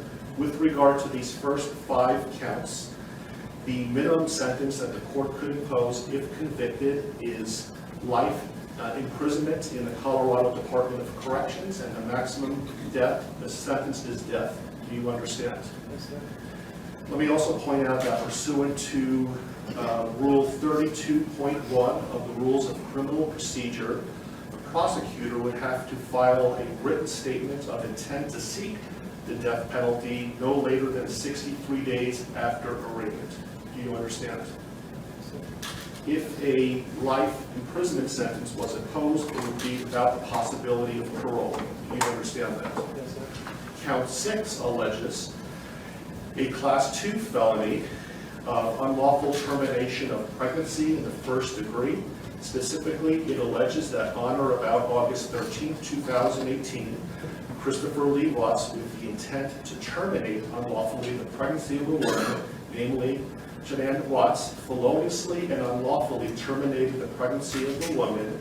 Further, the woman died as a result of the unlawful termination of the pregnancy in violation of Colorado Revised Statutes 18-3-102, 3.5-103. Do you understand? Yes, sir.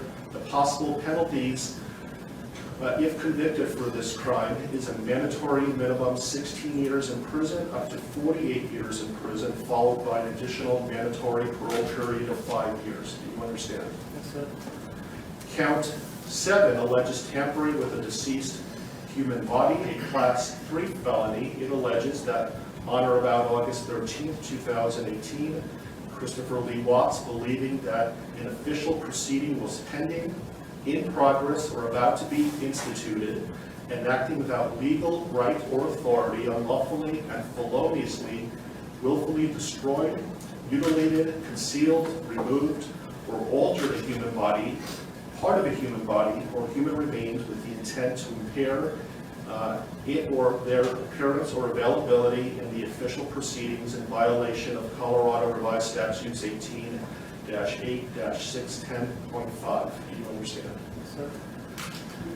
Count 8 alleges also tampering with a deceased human body, a Class 3 felony. It alleges that on or about August 13, 2018, Christopher Lee Watts, believing that an official proceeding was pending, in progress, or about to be instituted, and acting without legal right or authority, unlawfully and feloniously, willfully destroyed, mutilated, concealed, removed, or altered a human body, part of a human body, or human remains with the intent to impair its or their appearance or availability in the official proceeding in violation of Colorado Revised Statutes 18-8-610.5. Do you understand?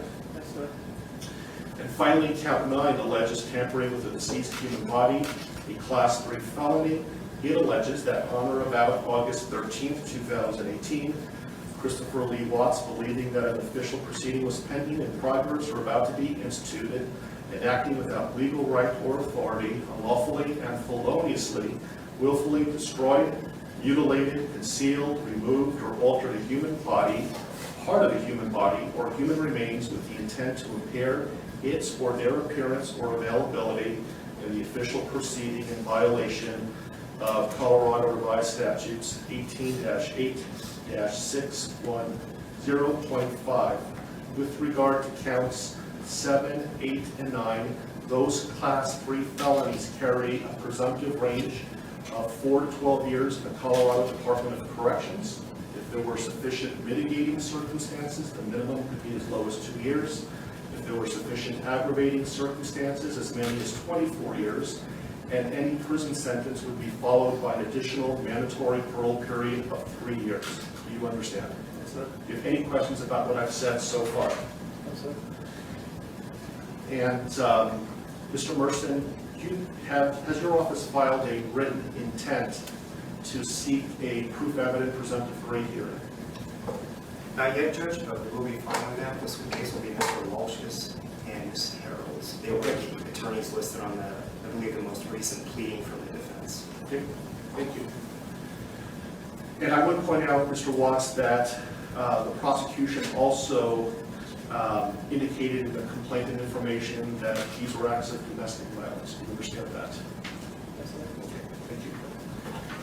And so, Mr. Walsh, what is your request today? Your Honor, considering that we haven't received any discovery of the case, we're not in a good position at this point to advise the court about what kind of time we'll need. My suggestion to the court is that the court allow Mr. Watts to reserve the preliminary hearing in the case, reserve the proof evident hearing, and set the matter for a status conference about 60 days out. So just to be clear, he is waiving his right to have a preliminary hearing within 35 days, that he's not seeking a proof evident presumption rate hearing prior to the setting of the status conference in about 60 days, but he's reserving his right to have those hearings in the future, but not necessarily within 35 days. Is that right? Yes, Your Honor. We've spoken about those issues. And do you understand what we're talking about, Mr. Watts? Yes. Do you have any questions about that? Okay. And Mr. Rourke, do you have any objection to that request? No, Your Honor, that seems like the prudent way to proceed at this point. Okay. Let me give you a date that, how does, so 60 days is about October 20th or so. I have October 11th. Does that date work for the parties? I can go a little bit further if you like as well. I think a little bit further would make sense, Your Honor. Thank you.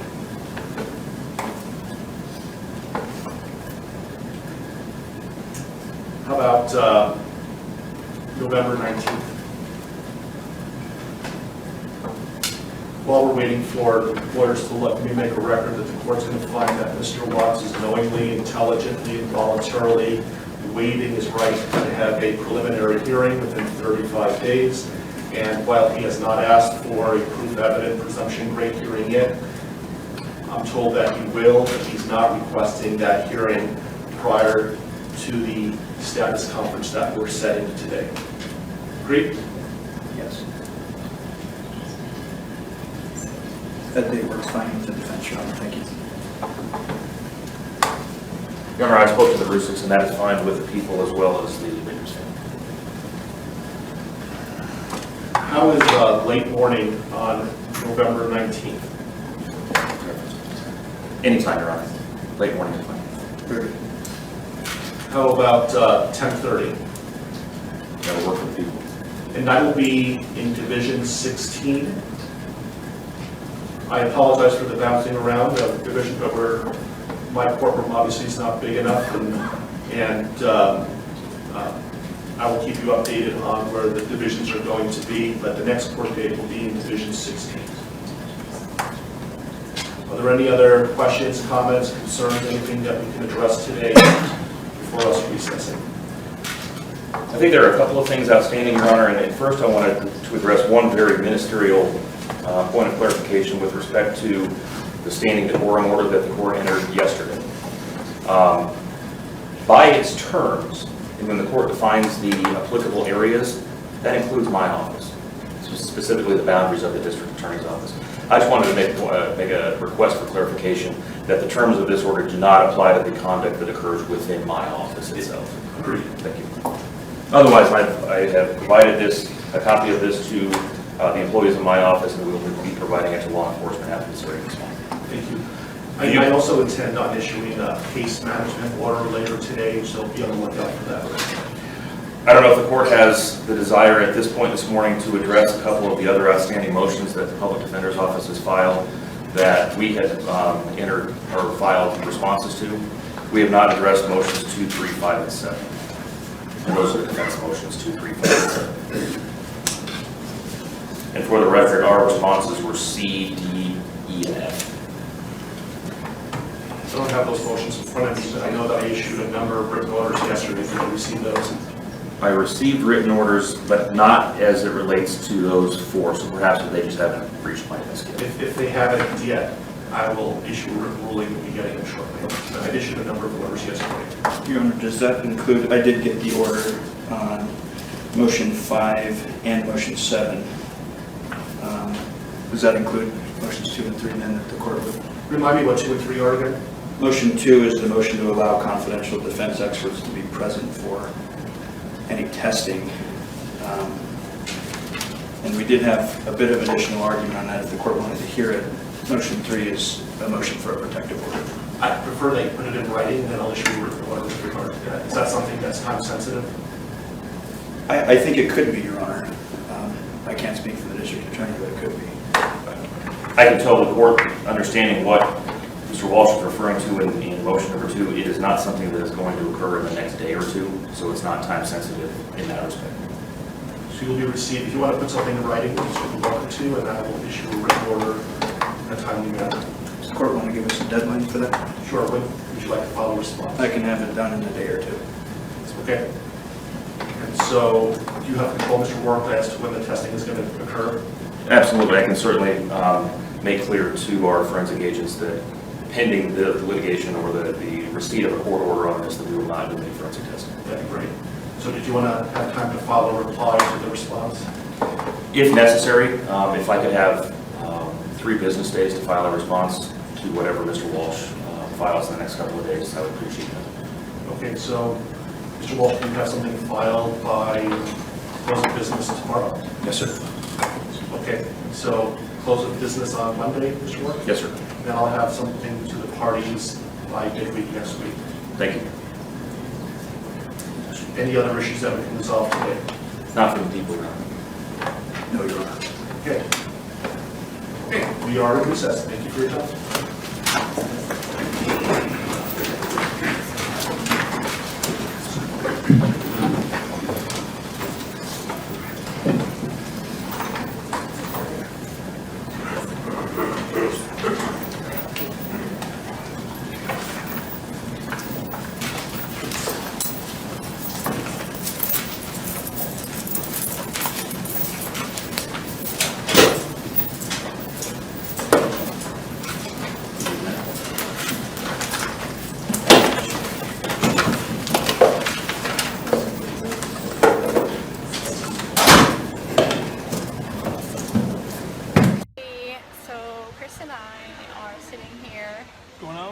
waiting to board our flight to Miami, and then we're gonna fly all the way back home to see our girls in Denver. So we're super excited. It's been a wonderful, wonderful, amazing experience this week. Lavelle definitely outdid themselves. Literally, this place has been paradise. We've had amazing days, spent the days at the beach,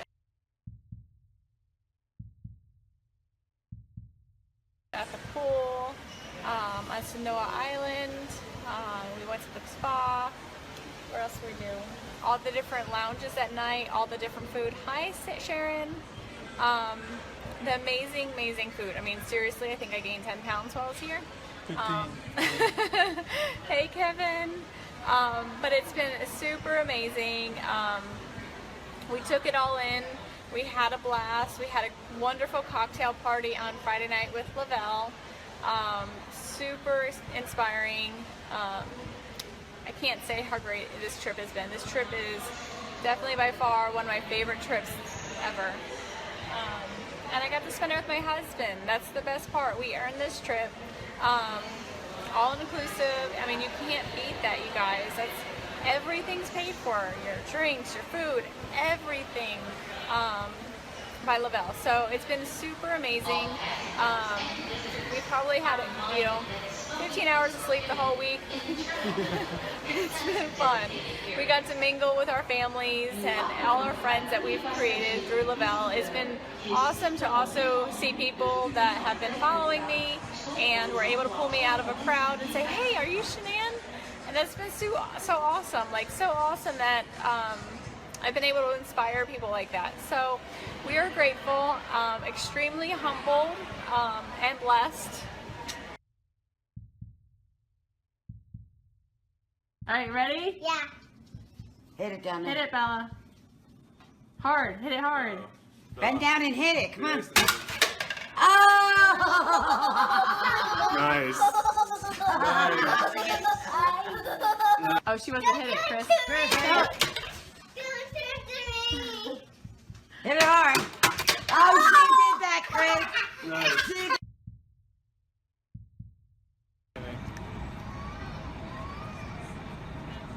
Say hi, guys.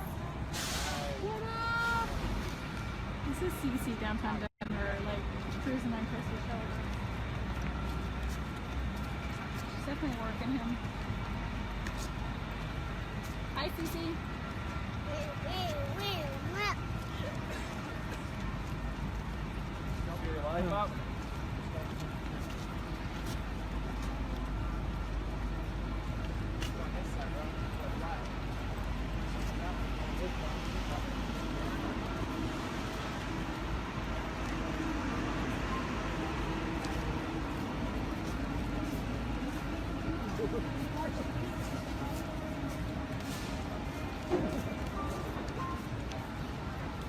Cece's been taking a wear tear on Chris's shoulders.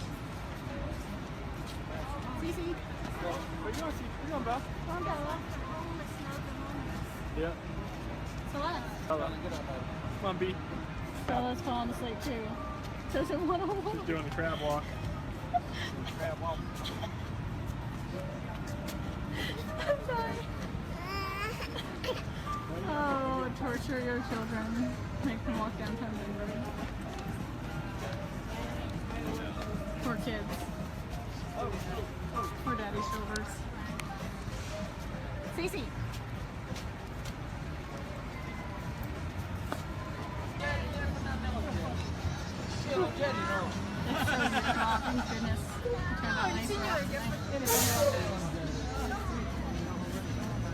We're just talking to April. They're going to do another lifestyle getaway. I guarantee one's going to be here in Denver one day. That'd be awesome. Right, Cece? Oh yeah. You having fun, CC? Yep. Yeah. Are you dancing? Dance.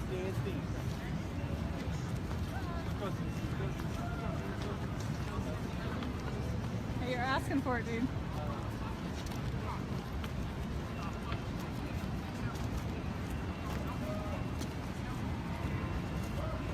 Bella said Papa's her best friend.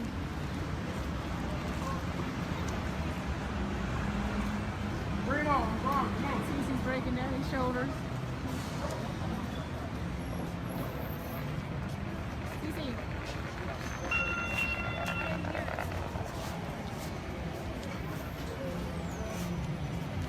There's Mimi and Papa with Bella. And downtown Denver. So different when it's not late at night.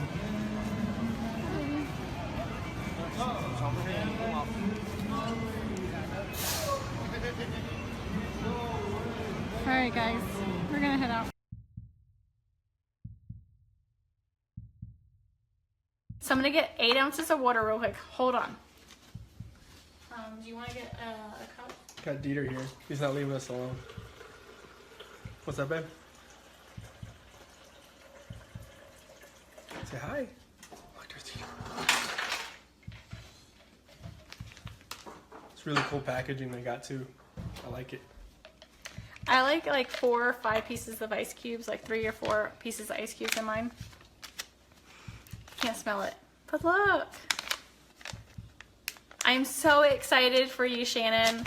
I'm going to shoot you a message when I get off here. I just put the kids down. Don't mind me, guys. I'm in my pajamas already because it's bedtime. It smells good. Oh my god. Smell that. That's good. Christina says it tastes like my favorite ice cream. I'm so excited. I love green mint ice cream. It's my absolute favorite. And it's not just mint ice cream. It has to be green mint. Because, yeah, I'm weird like that. So, I am so excited. And all you do is shake, shake, shake. Kids are down. They're going to be jealous because, yeah. They love candy cane. I'm so excited. Oh my goodness. It does smell like my favorite ice cream. I'm only going to give Chris a little bit because I don't think I'm going to want to share this. Ready? Here it goes.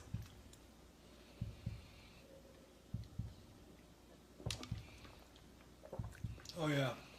Tastes just like mint ice cream. Oh my goodness, this is absolutely amazing. It literally tastes, if you guys have ever had green mint ice cream, it tastes like green mint ice cream, like just like it. Delicious.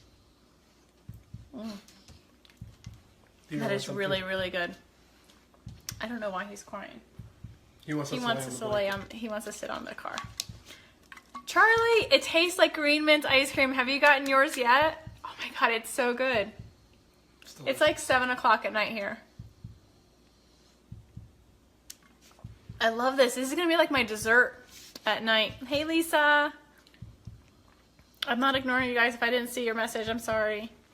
It is amazing. Absolutely, positively amazing. This is probably my new favorite. Like, oh, wow. Michelle, it's amazing. And you know what I'm going to do? I'm going to try this tomorrow. So be prepared. I'm going to go live tomorrow. I'm going to try it with this. Hold on. Uh-oh. What are you trying? Oh. Cafe. Oh my goodness, it's going to be amazing. Oh, Chris, that stinks. It's amazing. Let me just tell you, it's absolutely positively amazing. You're talking to me. No, different Chris. There's a lot of Chris's. Hey, Melissa. Did you get yours yet? It's so good, girl. Michelle, when's yours? Look when it's supposed to be delivered. Okay. That's absolutely amazing. candy cane lifestyle mix.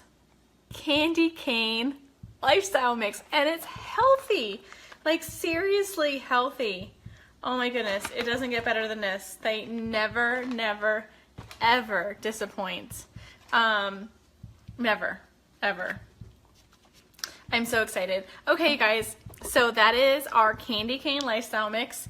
It's absolutely amazing. I know they sold out, so I don't know if they got more coming in. I do have three extras if I'm willing to share. Yeah. So anyone wanting to start the Thrive experience, I have 3 extra candy cane for you. Herb, I got you covered. It's so good. Like seriously, mint ice cream. Green mint ice cream is exactly what it tastes like. Like amazing. I'm gonna actually blend this tomorrow with some ice. That's gonna be awesome. It's gonna be a little treat. Ice cream in a cup? Except for it's not green, but it's delicious. It's really good. Okay guys, tomorrow morning, be prepared. I'm gonna go live with cafe and candy cane. Cafe, candy cane. Happy mama right here, because I'm baking tomorrow. You guys saw what I'm baking. Should I tell you guys what I'm baking? Listen, you're gonna be at work, so you can't taste test. Who wants to know what I'm baking? A free candy cane lifestyle mix, individual, for whoever can guess what I'm baking. Specific. Chris doesn't even know. I know. Nick Thayer does, but he's not going to tell anybody because he can't win. Nobody? No guesses? Nothing? Zilch? Nope. Herb. You got to look at my picture. You can get the hint on the picture. You got to be specific though. Like specific. Is it red velvet something? No. It's not about you this year. Cassie, it's so good. You'll have to find out because now I'm going to have cafe tomorrow and my lifestyle mix and it's going to be amazing. No pumpkin rolls. Nope. Keep guessing though. Okay, so I'm going to go. I have a lot of follow-up to do. I have a couple more people to help get started. And Shannon, I'm going to message you just so we can make sure you're getting you're starting tomorrow. I'm so excited. You're going to love it. Don't notice how great you're feeling tomorrow. Don't notice how amazing the mental clarity is going to be tomorrow. And don't notice that extra energy you're going to have because it's not going to happen. Nope. No, Dawn. Dawn, we need to get you started, girl. Hey, Tracy. So, that was amazing. That was like my dessert for the night. Super excited. Don't mind my pajamas. I'm still in my pajamas. Or in my pajamas. And they're my onesies. I saw there's a onesie bar crawl, which should be fun. Alright, so stay tuned. Close, Chris. So, tomorrow morning, be prepared. I might wait till the kids go to school because they're not going to want me to not share. So, tomorrow morning, stay tuned. You guys have a wonderful night. I am feeling good. I just had that delicious dessert. And I'll talk to you guys soon. Say bye, Dieter. Ruff. Don't choke him. I'm trying to get his hand up. Poor Dieter. He wants his mommy.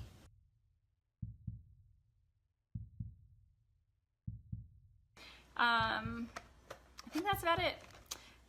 Today's Sunday. Chris ran at 6 o'clock in the morning on a Sunday on his day off. What'd you do, 5 miles? Well, come over.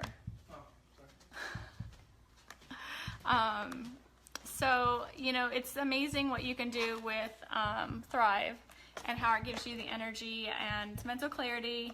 How are you watching and you're sitting right here? I'm right here. Weirdo. So Chris has lost a significant amount of weight since you started Thrive. How much? 50 pounds. And he's in a medium. He went from a 2X to a medium. And that was before, most of it was before Duo. Oh yeah, all of it was. And Duo is new. So, you know, filling in those nutritional gaps, helping your body, you know, feed itself with the premium nutrition, helps your body crave less. You definitely eat healthier. We haven't changed our diet. As you see, we've eaten banana bun bread this week. We've had brownies. And I'm sneaking in candy corn here and there. So it's amazing. Thrive has a lot of benefits for everybody. Go Chiefs. Who won that game a couple weeks ago? I believe the Steelers won that game, if I recollect. Love you, Jess. I'm waiting. She's a diehard Chief fan. Diehard. So if you guys want more information, if you are looking to try it, shoot me a message. If you're one of Chris's friends, shoot him a message and he can get you some more information as well. We have 2 spots left for either the cafe for free or your DFT, regular DFT. So shoot me a message. Thanks everyone for hopping on. I see a lot of my faves are on here. Nikki, I sent you a message. Amy, I saw your message. I'll respond back here in just a minute. Who else is on that I missed? Okay, so Amy's sending us some Steelers stuff. I gotta send her some money too. Thrive Forever. Yes, it's amazing. So Christina just jumped on. Hi, Christina. Hey, I'm sending over Cece's smallest jersey for you to put on Coral. Tell DJ if he doesn't have a jersey for her, we're getting a Palomalu jersey. Perfect size for Coral. It still fits Cece, so tight. So you better tell DJ he better hurry up and get her whatever jersey you guys like. So Amy, that's coming your way too because Cece's growing out of it. It's a Palomalu 12-month jersey, but it still fits her and she's a chunk. It's a good luck jersey. It is a good luck jersey, so we haven't parted with it yet because it's good luck. So, does anyone have any questions that's new and would like? You can use credits today, so if you have Lavelle credits, you can use credits to buy the Duo, DFT Duo. So yeah, I think that's it. Anyone have any questions? Going once, going twice. I forget what else I was going to say. I want a cafe right now with my lifestyle mix though. All right. So McKenna will have plenty of time to wear it because it's, you know how they're larger. They wear larger, so. All right, so shoot me a message. I'm going to go celebrate with a piece of banana nut bread. Just kidding. Maybe. So if you guys have, shoot me questions if you guys have any questions. Thanks for hopping on.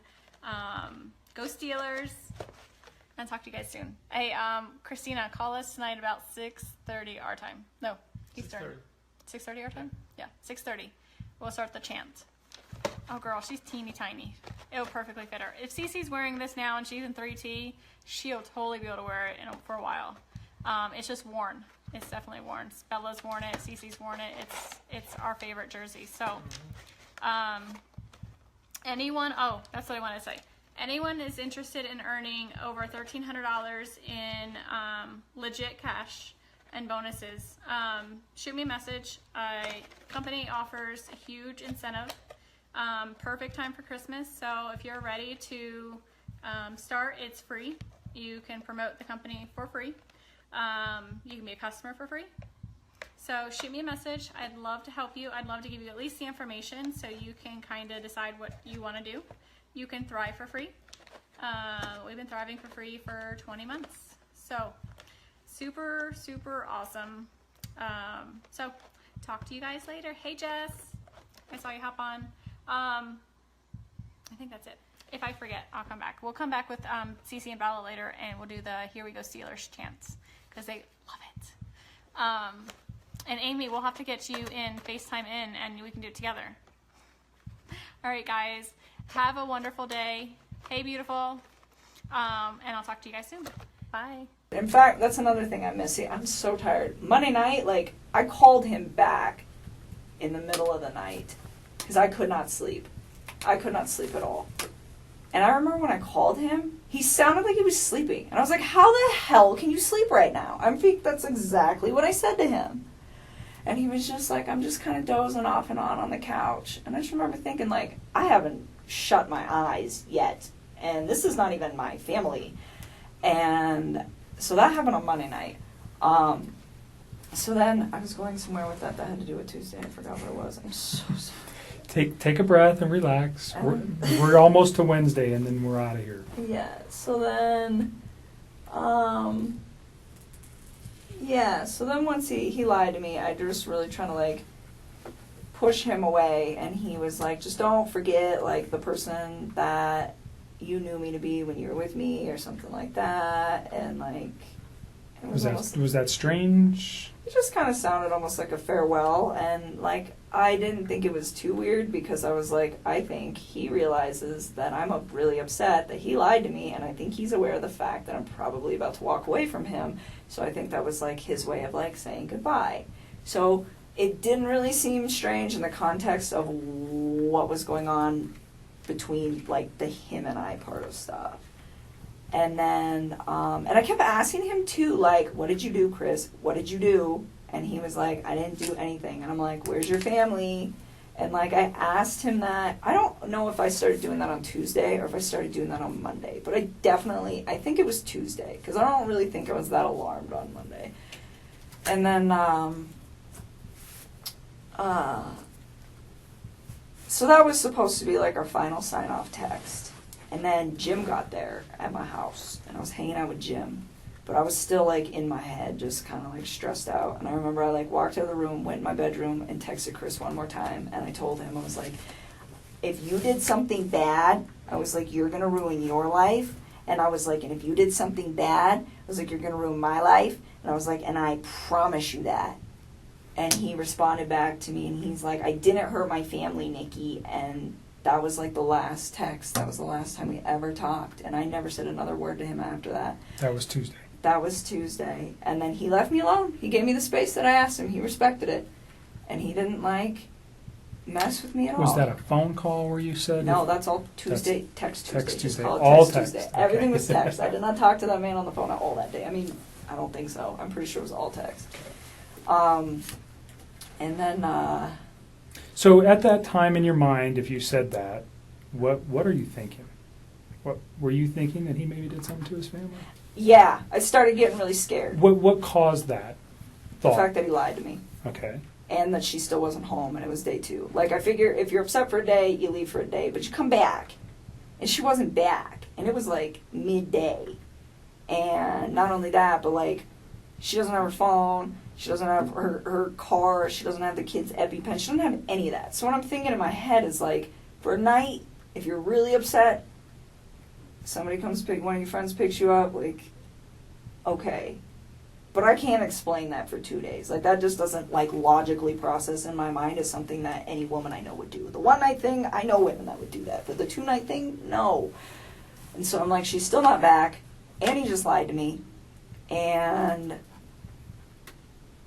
it made me, like, I just started getting scared. And I remember, like, telling him that throughout the whole day. Like, I don't even know how many times I texted him that. I wouldn't be surprised if it's, like, 8-10 times. Where I'm just like, I'm scared. I'm scared. I'm scared. And one of the last texts that I sent to him, too, I told him, I said, I'm scared because I feel like I don't know who you are anymore. And his response to that? I don't even remember, to be honest with you. I think that was, like, in that, like, sign-off text that I sent to him. Okay. But I mean, I was like kind of scared. What I was really scared for his family's well-being, because it's like, I don't know where these people are at this point, and it's scary. I mean, it's scary that she's gone, but it's even more scary to me that these little girls are gone. Like, that was the part that really freaked me out. Like, if it was just her, I'd be like, well, maybe she took off with somebody, maybe she didn't. I mean, I don't know, because she's a grown woman and she can make those choices. Was some of the scared, was there fear in you that people were going to find out about your relationship too? No, I didn't even care about that at that point. I was just okay. Like scared, like, of the situation. It was like getting escalated, and it was freaking me out. And he was just like not. He was strange. So another thing. So that was Tuesday, and that was it for Tuesday. But I forgot some stuff on Monday that I did need to bring up to you guys. So Monday, when we were on the phone, at one point, he mentioned to me, I can't even believe I have to say this, she left her wedding ring here. And I said something along the lines of, does that mean you two are done? And he was like, oh my God. He said, how much do you think it's worth? And I was like, remember hearing him say that and being like, what the fuck? And I remember thinking to myself, like, I don't even know how to respond to this. And so I was like, I don't know, pawn it, man. And I was just like, I pawn jewelry all the time. I was like, I pawn jewelry a few times. I was like, it's not worth shit, though. And I was like, so I don't know if you really want to do that. And he's like, no, I think I'm going to get it appraised. It's a nice rock. And I was just like, okay. And it was, like, really awkward. And that was on Monday? That was on Monday night. And that, to me, was like, it was kind of strange. And then the Tuesday lying thing, like, I'm telling you, it started, like, Monday night. Him saying that was why I couldn't sleep, because he made the comment about the wedding ring. Okay. And then Tuesday, her still not coming home, and then him lying to me, and I was just like, oh my God, like, what if something happened? And it was, like, really hard for me to When you say, what if something happened, what were you thinking? Like, what if somebody took her? Like, could he possibly hurt her? And that was, like, the first time that I really, I think, genuinely considered, did this man hurt his wife? And it was, like, hard for me to grasp. And I thought about it a lot, and I waited for the night because I wanted to see if she would come home. And it was already pretty late, and I had company, and I was just like, let me just see how this plays out. And my buddy Jim left. I don't know, probably like 9 or 10. Probably it's like the same time he always leaves. And then I couldn't sleep again. It was really bad. And I woke up in the morning and I saw the interview that he had with the newspapers. And he just looked really different to me. How so? The light in his eyes is gone. They're like a different color now. It's like he has no soul. I swear to God. I saw it and I was just like, look at his eyes. I saw his mugshot. They're not even the same color. Like, when you guys retrieve the pictures that are on my phone, look at his eyes then compared to now. Like, it's the scariest shit I think I've ever seen in my life. It freaked me out. I was like, that's not even the same man that I know. And it was really uncomfortable. But anyways, I saw that report in the morning. And I was just to the point where I was just like, all right, like, something happened. This woman is missing. Whether it was him or someone else. I know, like, a woman went missing not too long ago in Longmont. Like, I think it was like 2 months ago or something like that. And you guys, not you guys, but somebody up there called off the search on her. I don't think they ever found her. So I was like, I don't know. Maybe that's connected. Maybe somebody came and got her. Maybe he did something. I don't know. But I knew, like, it was a problem. And at this point, I was like, I'm in a very messy situation with this man. And I don't know what to do. And so I called my dad, because he's like the only person that I trust with everything in the whole world. And I was just like, I have a problem.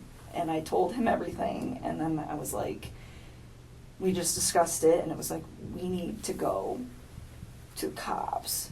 Definitely. Because I figured you guys would find me eventually. But I was like, I feel like they need to speak to me. I feel like I'm a very important person for you guys to communicate with. And so, you know, and again, I wish I'd have done it sooner, but it just kind of took the sequence of events of his lies and all of his bullshit falling apart for me to process that I needed to address the situation. And so, you know, and the time.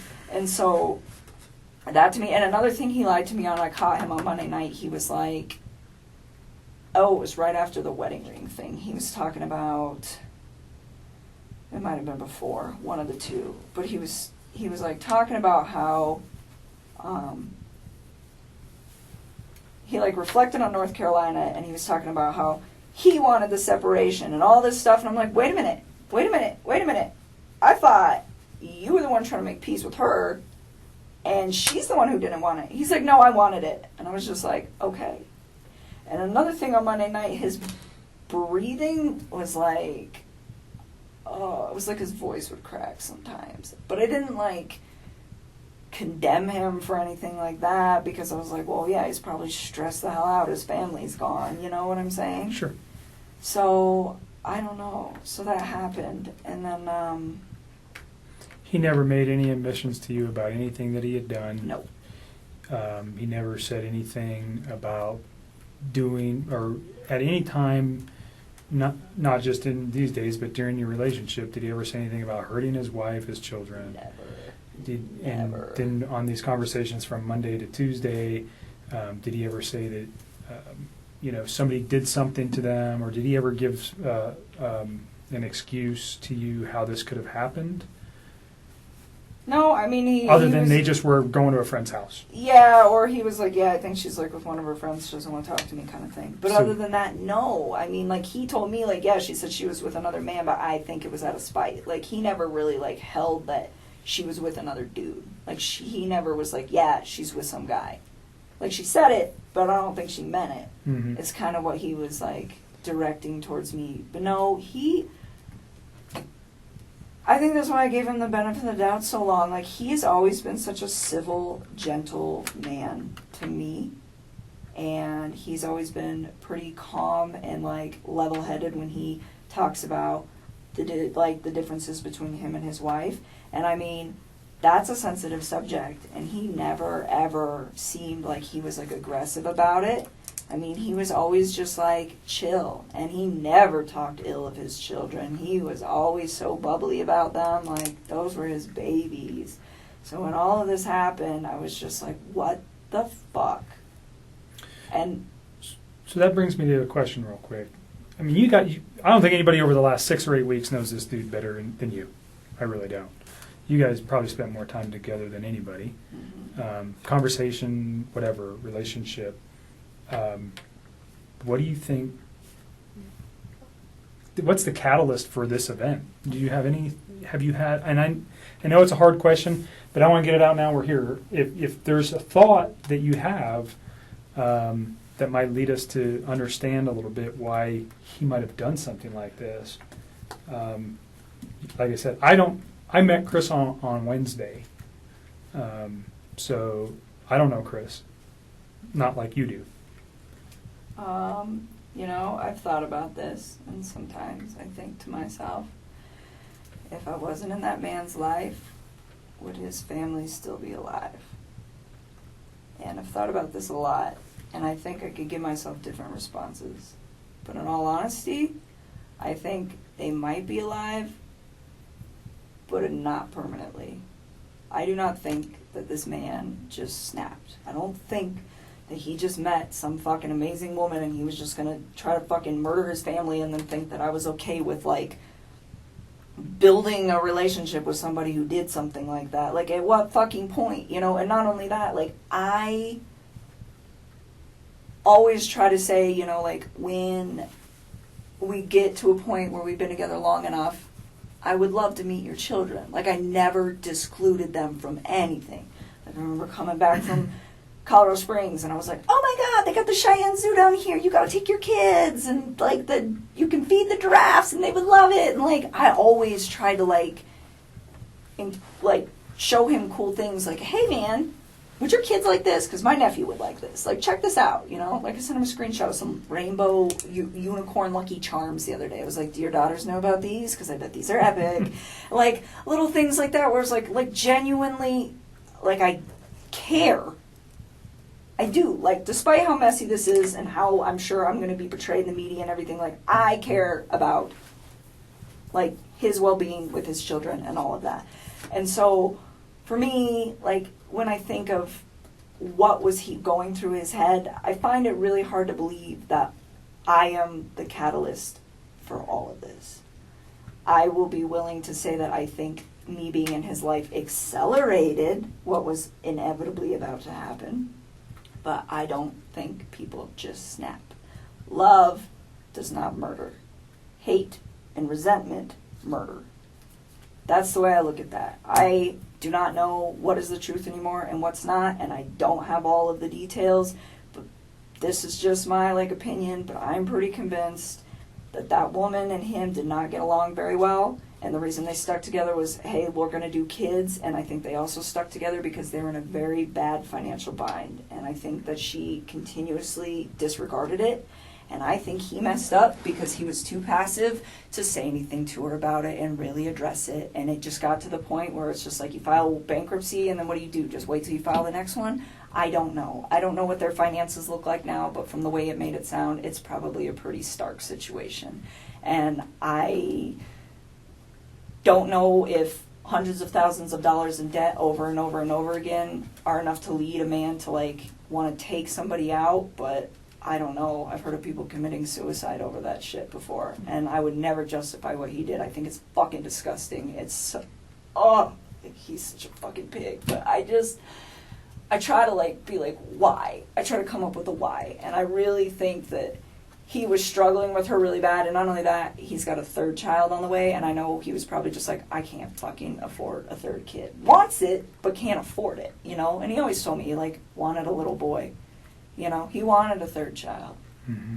And so I think that it was just something like, I think they were in a financial situation, and I think she was very non-responsive to him trying to like solve problems and like get out of the situations that they were in. And I think people just get complacent is what it is. And then, you know, I think he met me, and I think I was like a breath of fresh air for him, where it was like he could get away and just be like, you know what, I can be myself. I don't have to worry about money right now. Like, you know, and this girl, like, I have my shit together. Like, my life is so, like, very in order. You seem very organized and independent and dialed Always. in Like, I do really good at work. I have, like, almost a perfect credit score. I've been saving money for a house. Like, I don't mess around. I mean, I screwed up. This is, like, my one screw up ever, and it's about to be on, like, national news.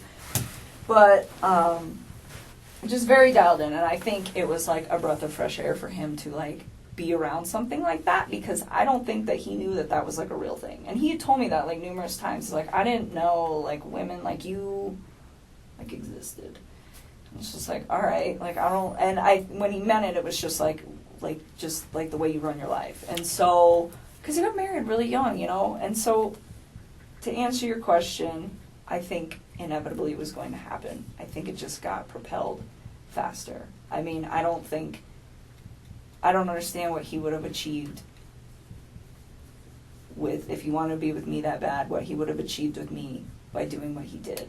I think his situation at home was way, way deeper than anything him and I ever had, and it led to that. And I don't know what happened in that conversation that they had, but I kind of have a feeling that it wasn't even about her pregnancy or another man or me.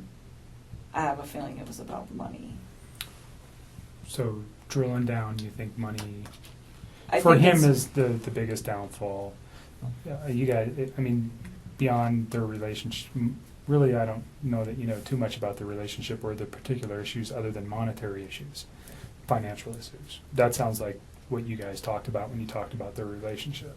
I mean, like, he told me other things, like they really didn't, like, sleep together too much, stuff like that, but I feel like a lot of husbands and wives don't do that. But it was like, well, of course you don't. That's why you're coming to me, you know?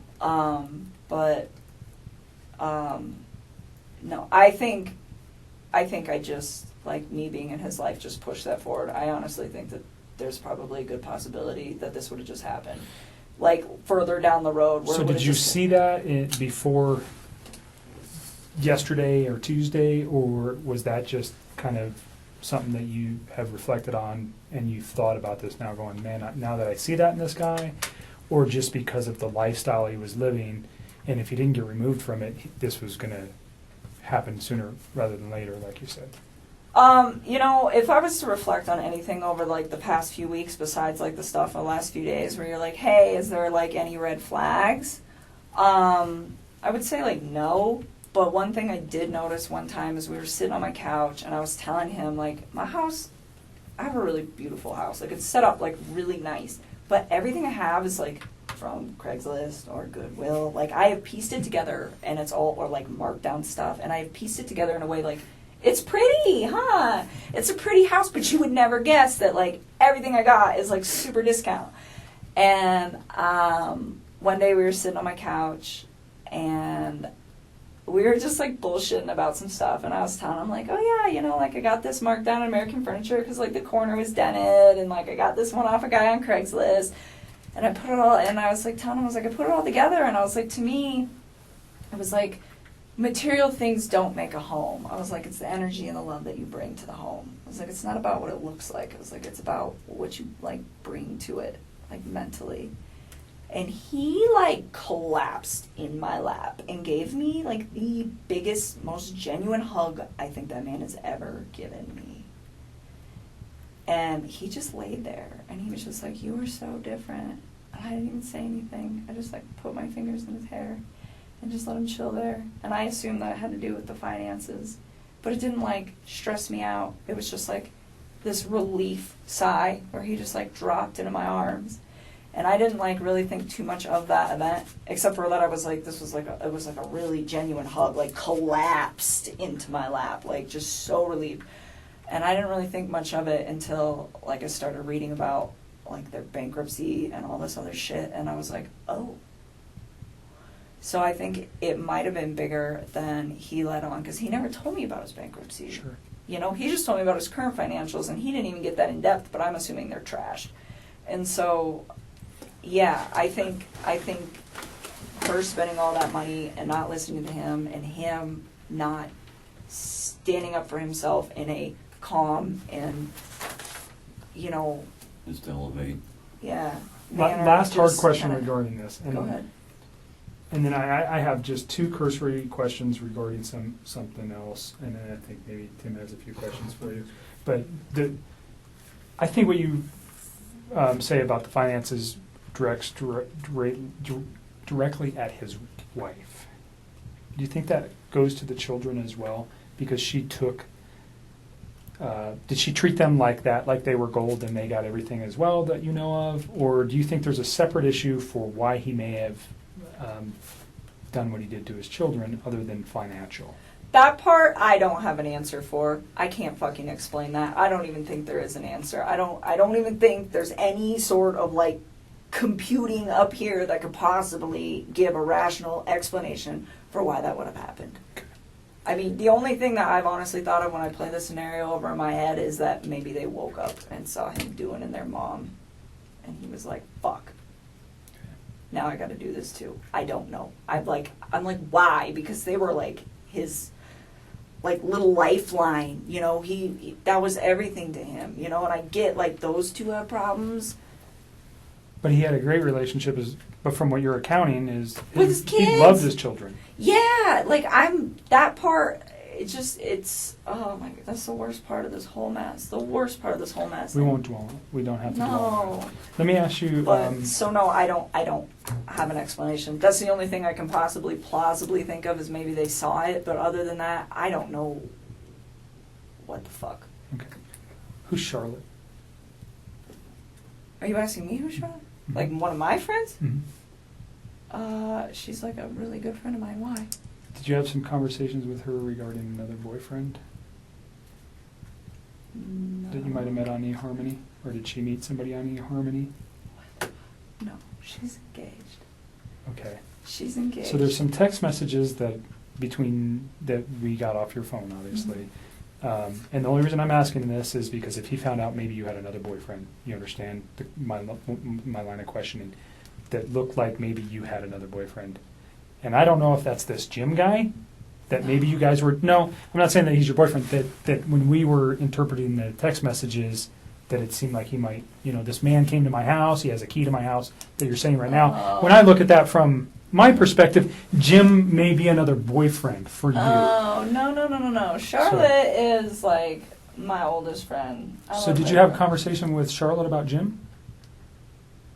I mean, sometimes we talk about him. We're all friends. Did you guys ever have a conversation about eHarmony? That's the I mean, possibly. online... I was on there for a while. Okay. But I didn't actually ever go out on any dates with guys from eHarmony. Not one. I talked to a couple guys on there, but I was like, no, I didn't go on any dates. So the only reason would be another potential reason for him to be upset. No, he knew about Jim. He's always known that Jim is one of my good friends, and I lay it out for people at the beginning. Like, I have friends that are male, I have friends that are female, these are my friends. That's what it is. Like, Okay. he never to me seemed like jealous of Jim by like any means. So no, I'm curious what text you're talking about with Charlotte. I have like I talked to that girl so I have much. 153 pages of text messages, so I can't. If I could pull it up, I would, but I don't know where it is. I thought you guys just got my text. We got. When we ask for everything, for 7 days they give us everything. Oh, so why did you need to just do that if you just had them? Because I don't know that they're completely accurate. Again, what they send me is I don't have any way to verify that they're accurate. Gotcha. And if you delete a text message, sometimes those are not retained by carriers. They're still on your handset. There's a way to recover them from your phone. But they may not be held. There are certain carriers that don't even keep text messages. And I won't tell you who those people are, but they don't keep them. We can't even get our hands on them because they don't have a database. They don't pay the money. They're stored on your stuff and your stuff only. So that's why we ask for it. And some of those things disappear in 3 days, 5 days, 7 days, unless we ask them to keep them. And sometimes we don't know in time. So that's why we do it too. Okay? So just, it was a question because it also would provide potentially a motive for what Chris did if he found out that you had another boyfriend. Why would he kill his family? Well, he if wigs I have out a that he boyfriend? finds out that you have a boyfriend and just loses it altogether. Do you understand? Because he's already losing his wife, and now his new girlfriend has another boyfriend, and he can't. There's multiple reasons why. It was a concern. That His cheese slid off his cracker. So sad. I don't know. He's like not even the same. I look at those like mug shots and they're scary. They scare me. Yeah, that's what you said about that video too. It didn't. I had noticed I would have been a wreck. Oof. I don't know. I mean, I volunteered with some guys for when I did the armed military stuff that had PTSD, and they were telling me when they went through trauma that they like kind of locked up. So like, I didn't even think it was the fact that he was calm that freaked me out. Oh, it when was you were like helping his those guys out eyes. from the. Yeah. Oh yeah. It was his, like, that part didn't, because I was like, I've seen, there's these guys that have been in battle that I've worked with that are like, yeah, I've experienced this is how I handle my trauma, and they're like very like, just kind of like zombies. But, so I didn't hold that against him, it was just his eyes, and just the light is gone from his eyes. So let me just finish just with a couple quick questions here, but besides the obvious, and what he's done, what's the worst thing about this guy? Did you ever have just some sense? You seem to be pretty together with who you date, the people you hang around with. You seem to know a lot about people. Was there some impression he gave you that The was whole negative? time, like the whole time we were together? Yeah. Anything negative that sticks out? I didn't think anything negative. I mean, like, I have preferences. Like, I thought he was, like, I don't want to use the word clingy because it's fucked up. He was, like, he was a lot more into me than I was into him. And it didn't make... Time? Yeah. I mean, I really enjoyed his company, though. I mean, enough so that I kept everything going despite the situation. And, I mean... Like, it didn't scare me or anything. It's just like, I don't move that fast. Okay. So I think things What were his moving. long-term plans with you? What did he discuss with you? Like, I mean, we'd like bullshit about it every once in a while and be like, oh yeah, like, I asked him, I was like, if you didn't have that big house, because he didn't want to live in it, and he had made it very clear he didn't pick that out, none of that.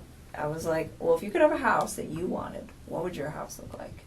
And he would tell me, he's like, I want a little ranch home, like it doesn't need all these floors, just a few bedrooms, enough space for my kids, maybe some property so they can like run around, 2-car garage, maybe 3, put the old sports car in there because he liked cars, stuff like that. You know what I tell him? I'm like, I'm simple too, so if you end up doing that and we end up staying together, let's do it. But it was never like, sell your house, let's go buy a house. Like it was very... You ever say anything about getting married? To me? Yeah. I mean, it was like a thing where it was like offhandedly, like one day maybe this will happen. But again, it was like these were, I did not take these as very like deep conversations. It wasn't like this is when we're going to get married. This is what's going to go on. Okay. And you knew him for how long? Brief. In total, just not dating him, but I mean, when were you first aware of him? How long? I don't know. Probably the beginning of June or maybe May. So like, 2.5, 3 months tops. I mean, this is all like really fresh. Like all of this is compounded into like a very small time frame. Very quick. Yes. Has he worked for the company for a while? Yeah. I don't know how long. I want to say like 5 or 6 years off the top of my head, but I don't know. But Did he supervise people? Do you know anything about that? Yeah, kind of. So he was an operator, and the way the operators are set up at Anadarko is they have operator 1, operator 2, operator 3. But then each operator is like broke down into like the basic guy, the medium guy, and like the foreman. And then it starts all over again. So he is still on level 1 of the operators, but he's like the top dog on the level 1 of the operators. Okay. The whole time you've known him, this 2 or 3 months, did he ever complain of anything, any medical issues whatsoever? And did you ever pick up on anything? Is he allergic to anything? Does he have any, you know, a special diet, anything that's messing with him physically? Not that I'm aware of. Okay, how about psychologically? Do you ever think there's something wrong with this guy? No, I wouldn't have dated him if I did. He honestly, I mean, maybe because I thought he was like one of the like most laid back and like decent men I'd ever met, and I just haven't met a lot of people like that. But I mean, no, not up until all this stuff started happening. Then I was like, whoa, you are not the person that I thought you were. But prior to that, no, not at all. I really didn't. I enjoyed his company. You think he was dating anyone else? No. No way? No. Okay. He was way too invested in that. Was the relationship was it sexual right off the bat? Pretty close. I mean, like, once we got it to be, like, where we're hanging out outside of work, yeah. I mean, it wasn't, like, immediate, but shortly following that, yes. And then it just continued. Okay. Pretty consistently throughout the relationship? So kind of hot and heavy. You mentioned that maybe you guys were sending some photos back and forth. What kind of photos is he sending you? Well, see, he would, like, send me, like, workout photos, stuff like that. He sent me a couple of inappropriate pics. I did not request those. I didn't even want them. I was just like, why did I do this? What were they? Oh, it was of his package. And I'm just like, okay, cool. Like his face and everything? Or just... No. Okay.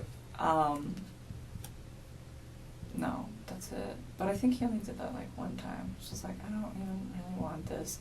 But usually he would just send me pictures, like, workout pics, like, progress pics stuff, and I would just kind of keep him updated, like, because he had some, like, fitness goals in mind, so it's kind of like trying to help him out with that. Okay. When was the last time you guys were intimate? Saturday. Was that at the Broncos game? Where would that have taken place? At my house. When he went to go pick you up before heading up to... He didn't pick me up. We drive my vehicle. But, yeah, prior to and immediately following afterwards. So it was like, So when he dropped you back he off, came to my house, you it did. happened, and then we went out to dinner, and he came back to my house, happened again, and then he left. Okay. Any other stressors in his life besides finances and that he mentioned? I mean, His wife? just the fact that that she doesn't, like, let him openly communicate. I mean, but other than that, no. I mean, nothing that I really know of. We didn't, like, dive super deep into that stuff. It was just, like, occasionally there'd be a conversation where it would come up, and, I mean, it wasn't even really information that he wanted to provide. It was just, like, me being curious, like, why are you separating from her? This is good to know. Or, like, what are your finances like in case I end up building a life with you? But it was usually me, like, doing the inquiries, but I used to try not to be, like, super invasive about that stuff. Mm-hmm. What are in your mind, again, just real quick, what are the things that really pop out to you that he would complain about his wife? Just that she didn't listen to him. She, like, never listened to him. She always just, like, shut him up. Oh, and he told me once that she used to, like kind of, like, talk shit to him in front of his kids, and his kids were starting to repeat it. To give you an example? Yeah, she said, what did she say? He said he tried to ask her for something and ask her a question. I don't know. Something, he didn't, like, dive super into this. This was, like, pretty early on, and she said, she told him to shut up and that he didn't know anything. And his kids started, like, repeating it. And he said that it made him really sad, and he realized that was when he needed to separate from her. So, and he never, though, he said she was a good mom? Yeah, I mean, he never complained about her being, like, a bad mom or neglectful or anything like that. Abusive, anything like that? Nothing. When it comes to, like, violence or anger or any of that, nothing. I mean, and he even said like, yeah, like so she kind of like gets bossy with me sometimes, but as far as like arguing back and forth, he's like, that never happens. He's like, we don't fight like that. So I don't know. He seemed pretty like even keeled with stuff. So Did they talk about how they discipline their kids at all? I never asked. I felt like that was not my place. And he never mentioned it? Nope. That's all I was going to ask. Just making sure nobody else. What time is it? I've been so. It's 8 o'clock. Yeah, It's time to go. You have my card. Things will probably come to your mind in the next day, week, month, year, especially as you get some sleep and recover here. Please don't hesitate to call me. My email's on there. You can email me. The business phone number on there is not accurate. I used to work in our Pueblo office until So what is it? July. Just call my cell phone. I'm never in my office anyways. Okay. Okay? My cell phone will always be the same, so just call my cell phone. And I will respond to you as soon as I can. If you need, to send an email, again, you can send an email to me. Okay? If I can help you in any way with some services to deal with the obvious trauma that you face, let me know, and I'll get you in touch with the people that can help you. Also, if you have issues with anybody intimidating you in any fashion, I will tell you right now, I have zero tolerance for that. Zero. I will charge anybody if I can prove it, and I will take them straight to jail. Period. You are not, you're not a suspect in anything. You're merely a witness. Unfortunately for you, you met a man who did some terrible things. And I will not, I won't stand for it. Through my career, period, zero tolerance. You will go straight to jail. You call me immediately and I will handle it. I appreciate Okay? that. And finally, you probably eventually are going to get media inquiries. When are you thinking this is going to happen? I don't think it's going to happen soon. I really don't. I will tell you today that there was an inquiry from a media member requesting to know if there was any other people involved in Chris's life. I think the story is they're searching, but there's only a multiple couple of reasons that somebody could think what would cause this. Well, they're seeing the financial stuff. They're posting it. Right. I'm seeing it. So I think there's a buffer for you for a couple of reasons. I told you today, I did not see the affidavit. I don't think your name was mentioned in it. There's no reason for it, I don't think, at this time for his arrest. When the affidavit becomes public, which I think they mentioned maybe early next week, that'll keep them media busy for a while. Oh, so her name wasn't in it that you think? I don't think your name Mark was said in he it. didn't publish that thing yet, so if he So I talked to Mark this morning, and I know he has not written a report. Now, I do know that he did talk to the people yesterday just regarding her, because it was important for some of the things we were doing yesterday. Again, I don't think your name appears in that report. But don't hold me to that. I didn't write the affidavit, but from what I know, it doesn't. So at some point, your name is going to come out. I mean, there's just no way it's not. And like I told you, I want. So when do you think that is? Like when we take this to trial? I don't Like know. at what point? Because nobody knows about this. Right, but Chris does. Yeah, I don't think he's in any rush to tell the media anything. I mean, maybe. Is there mitigators that he, in his mind, or again, you got a phone call from the public defender's office, whether you talked to them or not, that's your business. Not. You didn't? I did not. Oh, I thought you did. I did not. I didn't know what to do. Mark said to ask you what to do. Okay, so did they reach out to you? Yep. Okay, you can, your decision. You don't have to talk to them, or you can. I won't say either way. You have to make that decision for yourself. I don't really know what to do. I feel like if I talk to them, they're either going to try to like find some holes in my story or try to get me to like be Chris's only ally, and I don't really feel like dealing with either one of those. Then I think you've made up your mind. Yeah, So, I don't and want maybe to. confide in your father. No, that's we were talking Should we about. Yeah. already talk? I can't really give you legal advice. They have every reason to want to talk to you. Just like if they got to you before I did, I would want to talk to you too. You understand what I mean? And I won't hamper what their investigation is or anything. They want information too, certainly. They have a client that they're trying to protect and make sure that everything that we're looking at is the same thing that they would want to But look they at. can get it from you. They will get it from us. So It'll be in discovery. They'll get everything that we've talked about here. And that's, so when that happens, which is pretty short order, the reports that we will generate, everybody involved in this case, will be sent to the public defender's office. I think at that time you might find that there could be some exposure for you. So I am not going to tell anybody who you are. If somebody called me today, I don't talk to the media. I don't have any business talking to the media. Mark has no business talking to the media. They don't need to know who you are. Your part in this is not relative to anything to the story. For me, it's nothing that they need to know, and I don't ever give information to anybody.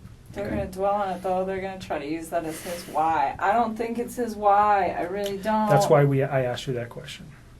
You think his why is financial? And whether or not we ever know what his why is, I don't know.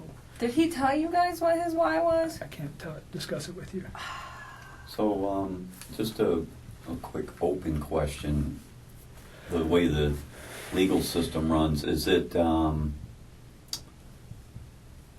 if he totally confesses and pleads guilty, is there a reason for a trial, or do they just pack enough discoveries together that this proves what he said, and So the he purpose goes of to a kind of court and it's done, or? The purpose for discovery is we're obligated by law to share everything that we know with the public defender or a private attorney. Right. Okay. It doesn't go the other way.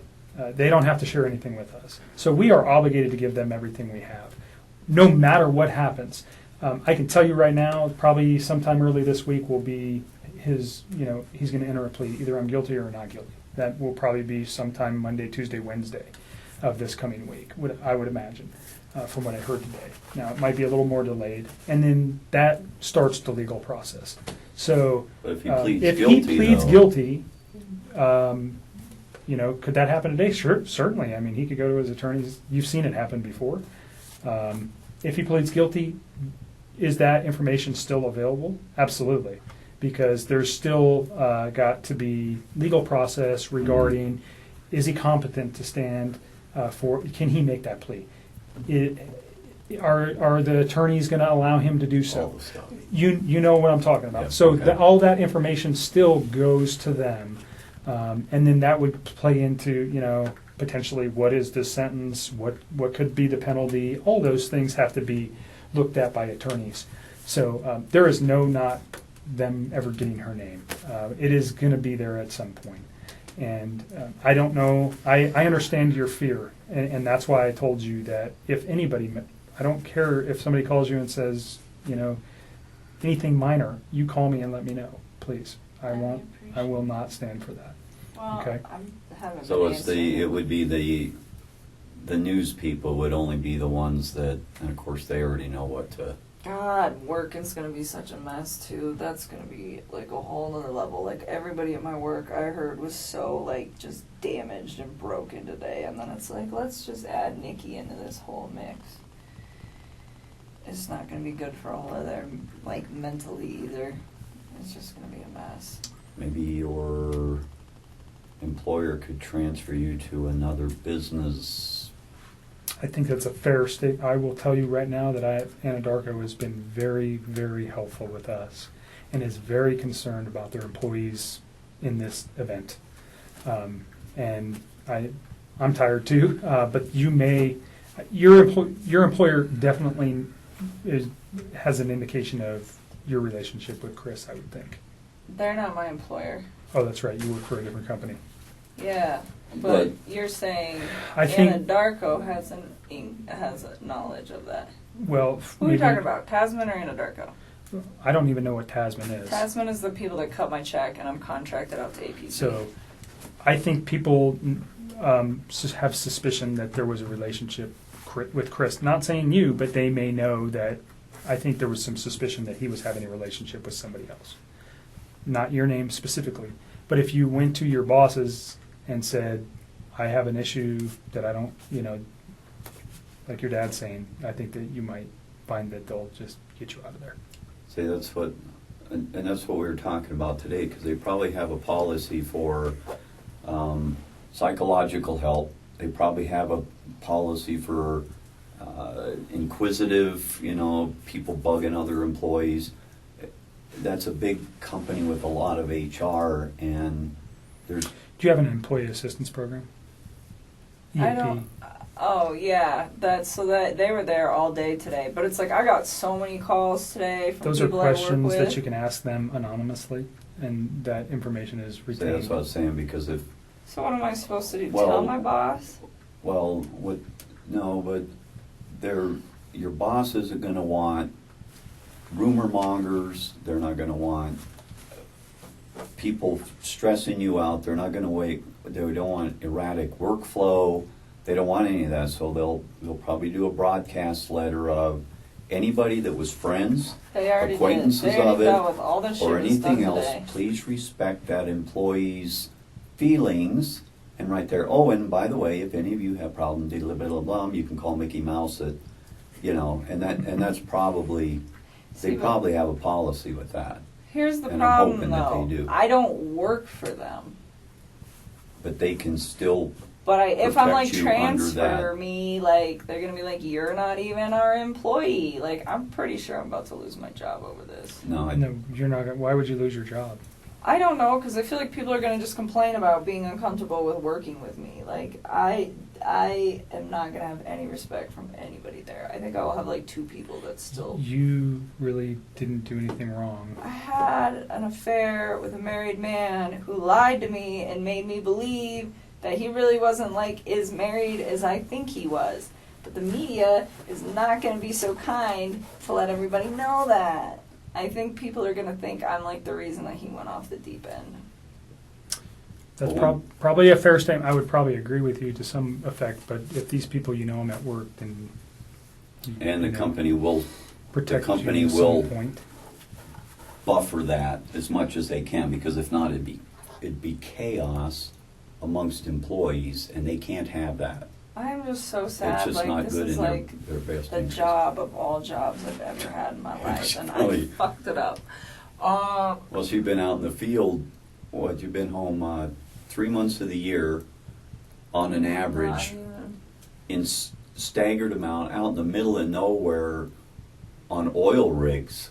This little thing was out hanging on oil rigs, and now they got her an environmental where she's able to clean up stuff. Right. And it's a hot job, man. It's just a hot job, and I mean, would you I advise wouldn't me start. talking to I like can't my give you head legal higher up? advice. Maybe the best thing to do on that is talk to your EAP, whoever the employees assistance people are. They're anonymous. They know all your HR rules. They know all your policy and procedure stuff. And how can I mitigate this? Fair and also, question. for your problem too is not just.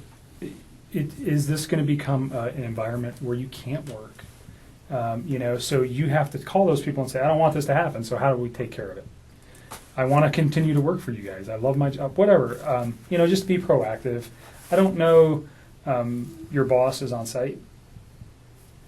Yeah, she's pretty cool. I don't know. I think that's a personal decision you have to make. Yeah, but I mean, don't I didn't think- even think about talking to them at all, but I keep thinking about it. I'm like, man, when my name gets out in the news, this is about to be crazy. No, Like, I I had do it. people calling me all day. Like, my office mate would not shut up. She just called me today, and she was just like, oh my God, did you read this article? And this article? And what did you think? And oh my God, and this and this. And I'm just like, I don't want to talk about this. Please leave me alone. And like it was really overwhelming. And my project manager called me, and he's really chill, so we made it a very quick conversation. But some people just like didn't get it, and it's so hard to me I because would I get feel in like front of I'm lying to them. I'd get in front of it. No, don't. Yeah, because Make the a company, decision. I don't think it would be in their best interest, legally, morally, or profit-wise, to have a bunch of junk going on. They would suppress it to keep it at least where everybody's treated with respect throughout the company. This is a tough situation. They'll put the presidential I speech could do that in it. job like 75% of that at home. Yeah, I I've would- already been thinking about that. I was thinking about just asking Lena, like, hey man, just let me come in at like 5 in the morning and deal with the gas monitors like 2 days a week. No one will even know I'm And I there. believe that And let me just work at home. they probably made a statement on that, what'd you call it, OHP or EAP. EAP? They put out a notice today. If they put that out and it says your confidentiality will be respected, It has to be. if that got leaked through an HR department and that got out after you told them something, that would not be good for. Employment law is very strict on that Yeah, kind of so stuff, I, and I think you should just not attack it, but be proactive in it and snuff it, because And what? Just go tell my boss, like, not what I told you guys, but like a summed up version of it. Like, hey, Well, my name is about to get released in the media, and there's a lot of stuff. I don't know if I'd do that in that fashion. I might you just need to figure out a tactful way to do that. And perhaps in an employment, there is attorneys that deal with employment law, and maybe you want to reach out to one of them. That might help you. I don't know. It's a decision that you might need to make, or you might want to talk. I think I would talk to EAP first, because it's not going to cost you any money. See if they'll do something. I hope so, because they're not actually my employer, so. Well, they're an outside agency that just knows what's going on. But See, both, I don't both know, so companies, it would be in their best interest to protect everybody, including all the foremen he worked with, apprentices he worked with. I mean, all of those people have a lot of information too. Not like me. But again, they don't want to hear it. They don't want to have, they don't want to talk about it. They have the same rights. So it would be a company-wide thing. So I would just, On the media we'll stuff, work on that. Yeah, I think you've got a grip on that. On the media stuff, for you, I wouldn't talk to the media. Just tell them you don't have any comment, and for you, probably the same. And if they just persist, maybe put somebody. It seems like your dad is your biggest confidant here, and maybe make a brief statement. If my daughter doesn't want to say anything, have a nice day, whatever. Because if you appease them a little bit, sometimes they'll go away. That would just be my suggestion. Don't talk to them. You don't need to. I'm not going to. I guess they're going to make their own assumptions. Let You, them- So does your neighbor, so does the Right. They'll guy be talking as soon as they stopped at the figure red out light. who you are. They're going to talk to your neighbor, and they're going to say, "Oh yeah, I saw Chris, and her together." Whatever. You know what's going to happen. Just prepare yourself, and then it won't be. Are they gonna there's swarm my house? No, I don't think so. No, they were like swarming his. He told me that he's like, there's media everywhere, and it's just like, I hope that does not happen Well, to me. I yeah. mean, I have like a safe house in Denver that I can go to, that I There have the you go. keys to, that has That's what nobody we're- there that's what we're ever, thinking for the next and it's couple all I have to weeks. do is check the mail.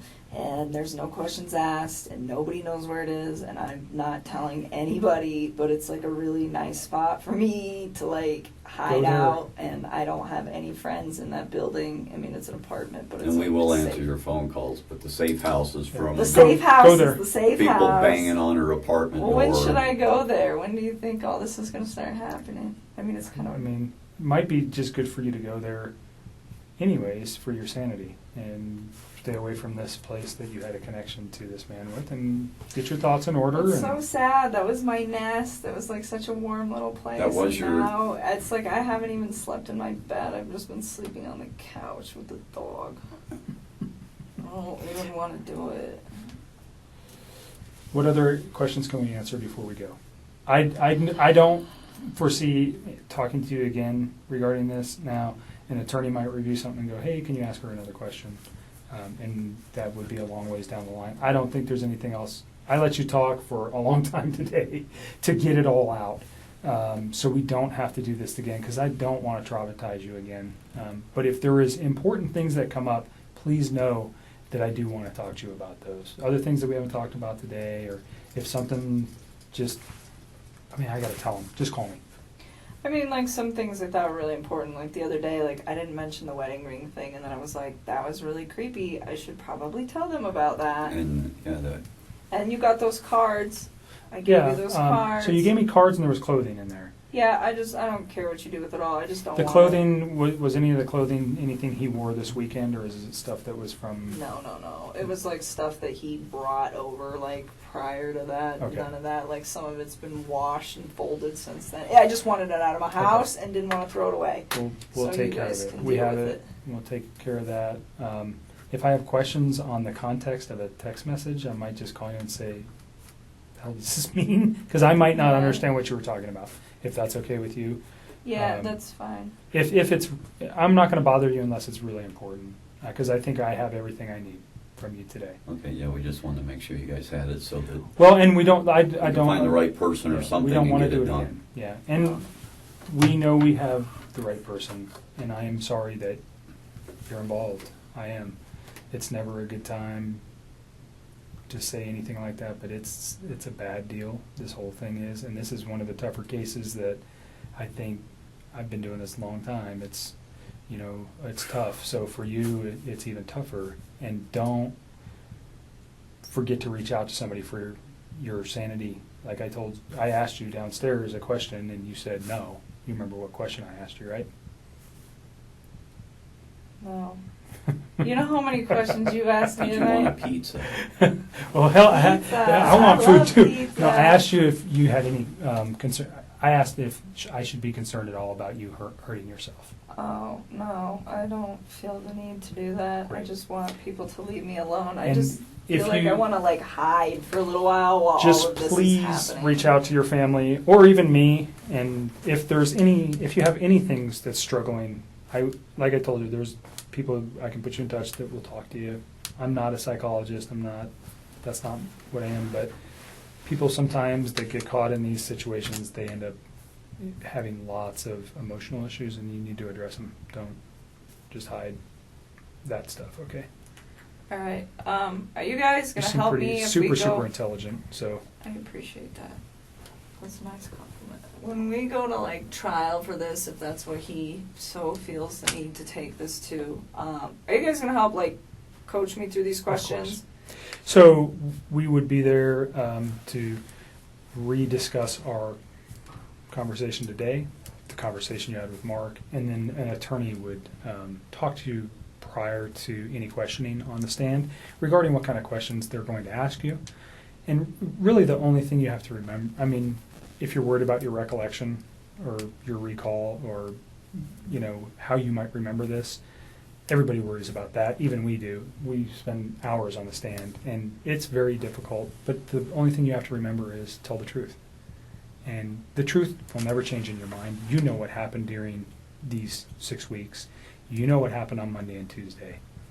And as long as you tell the truth, then there's nothing to be worried about. If you don't remember something, you don't remember it. Might they pick on you a little bit about that? Absolutely. They usually pick on us a lot more than they do you guys. So, but that's so far down the road. How long are we talking? Like, how long That is this could whole process be, gonna well, take? so he has the right to a speedy trial once he makes a plea, which is 45 days. Do I think that's going to happen? Absolutely not. I can tell you that the majority of the homicides that I work on average somewhere between 1 and 3 years. Yeah, look at the clown So man. I gotta just deal with the theater. media, like knocking on my door like that for like 3 years. 'Cause that's This what I'm gonna have to case go will through. be hot until the next, unfortunately, crazy case comes up. And you know it's true. I don't know if you watch the news. There's a reason I really don't. Every week. I don't But watch you the know news. there's something new every week that's the hot topic. This one might be hot for a week, 2, 3, whatever, and then something else is going to happen, and they're going to forget all about this one until it comes back to court, and then it's going to be revived if it ever does. I don't know what that he has all sorts of. He could plead. He could say I want to go to trial. I didn't do this. Whatever. He could say whatever. So it could be tomorrow. It could be 5 years. It just depends. There's a lot of things that can slow cases down. Yeah, look at that theater thing. That was a whirlwind for, a month or so? Sure. And then all of a sudden, as soon as people started figuring out what that guy was all about, all of a sudden they started just like, man, he's weird. He was psycho. Look at him. And he just kind of just... And then it But I petered notice off. it shows and then- up like every A huge. That's a huge event. Yeah. You know, But certainly it shows up every 6 unprecedented. months or a year. Here. Sure. You know, I mean, you look at. I just. There's no way to know that. But if, Okay. like your dad's saying, you know, like on that guy was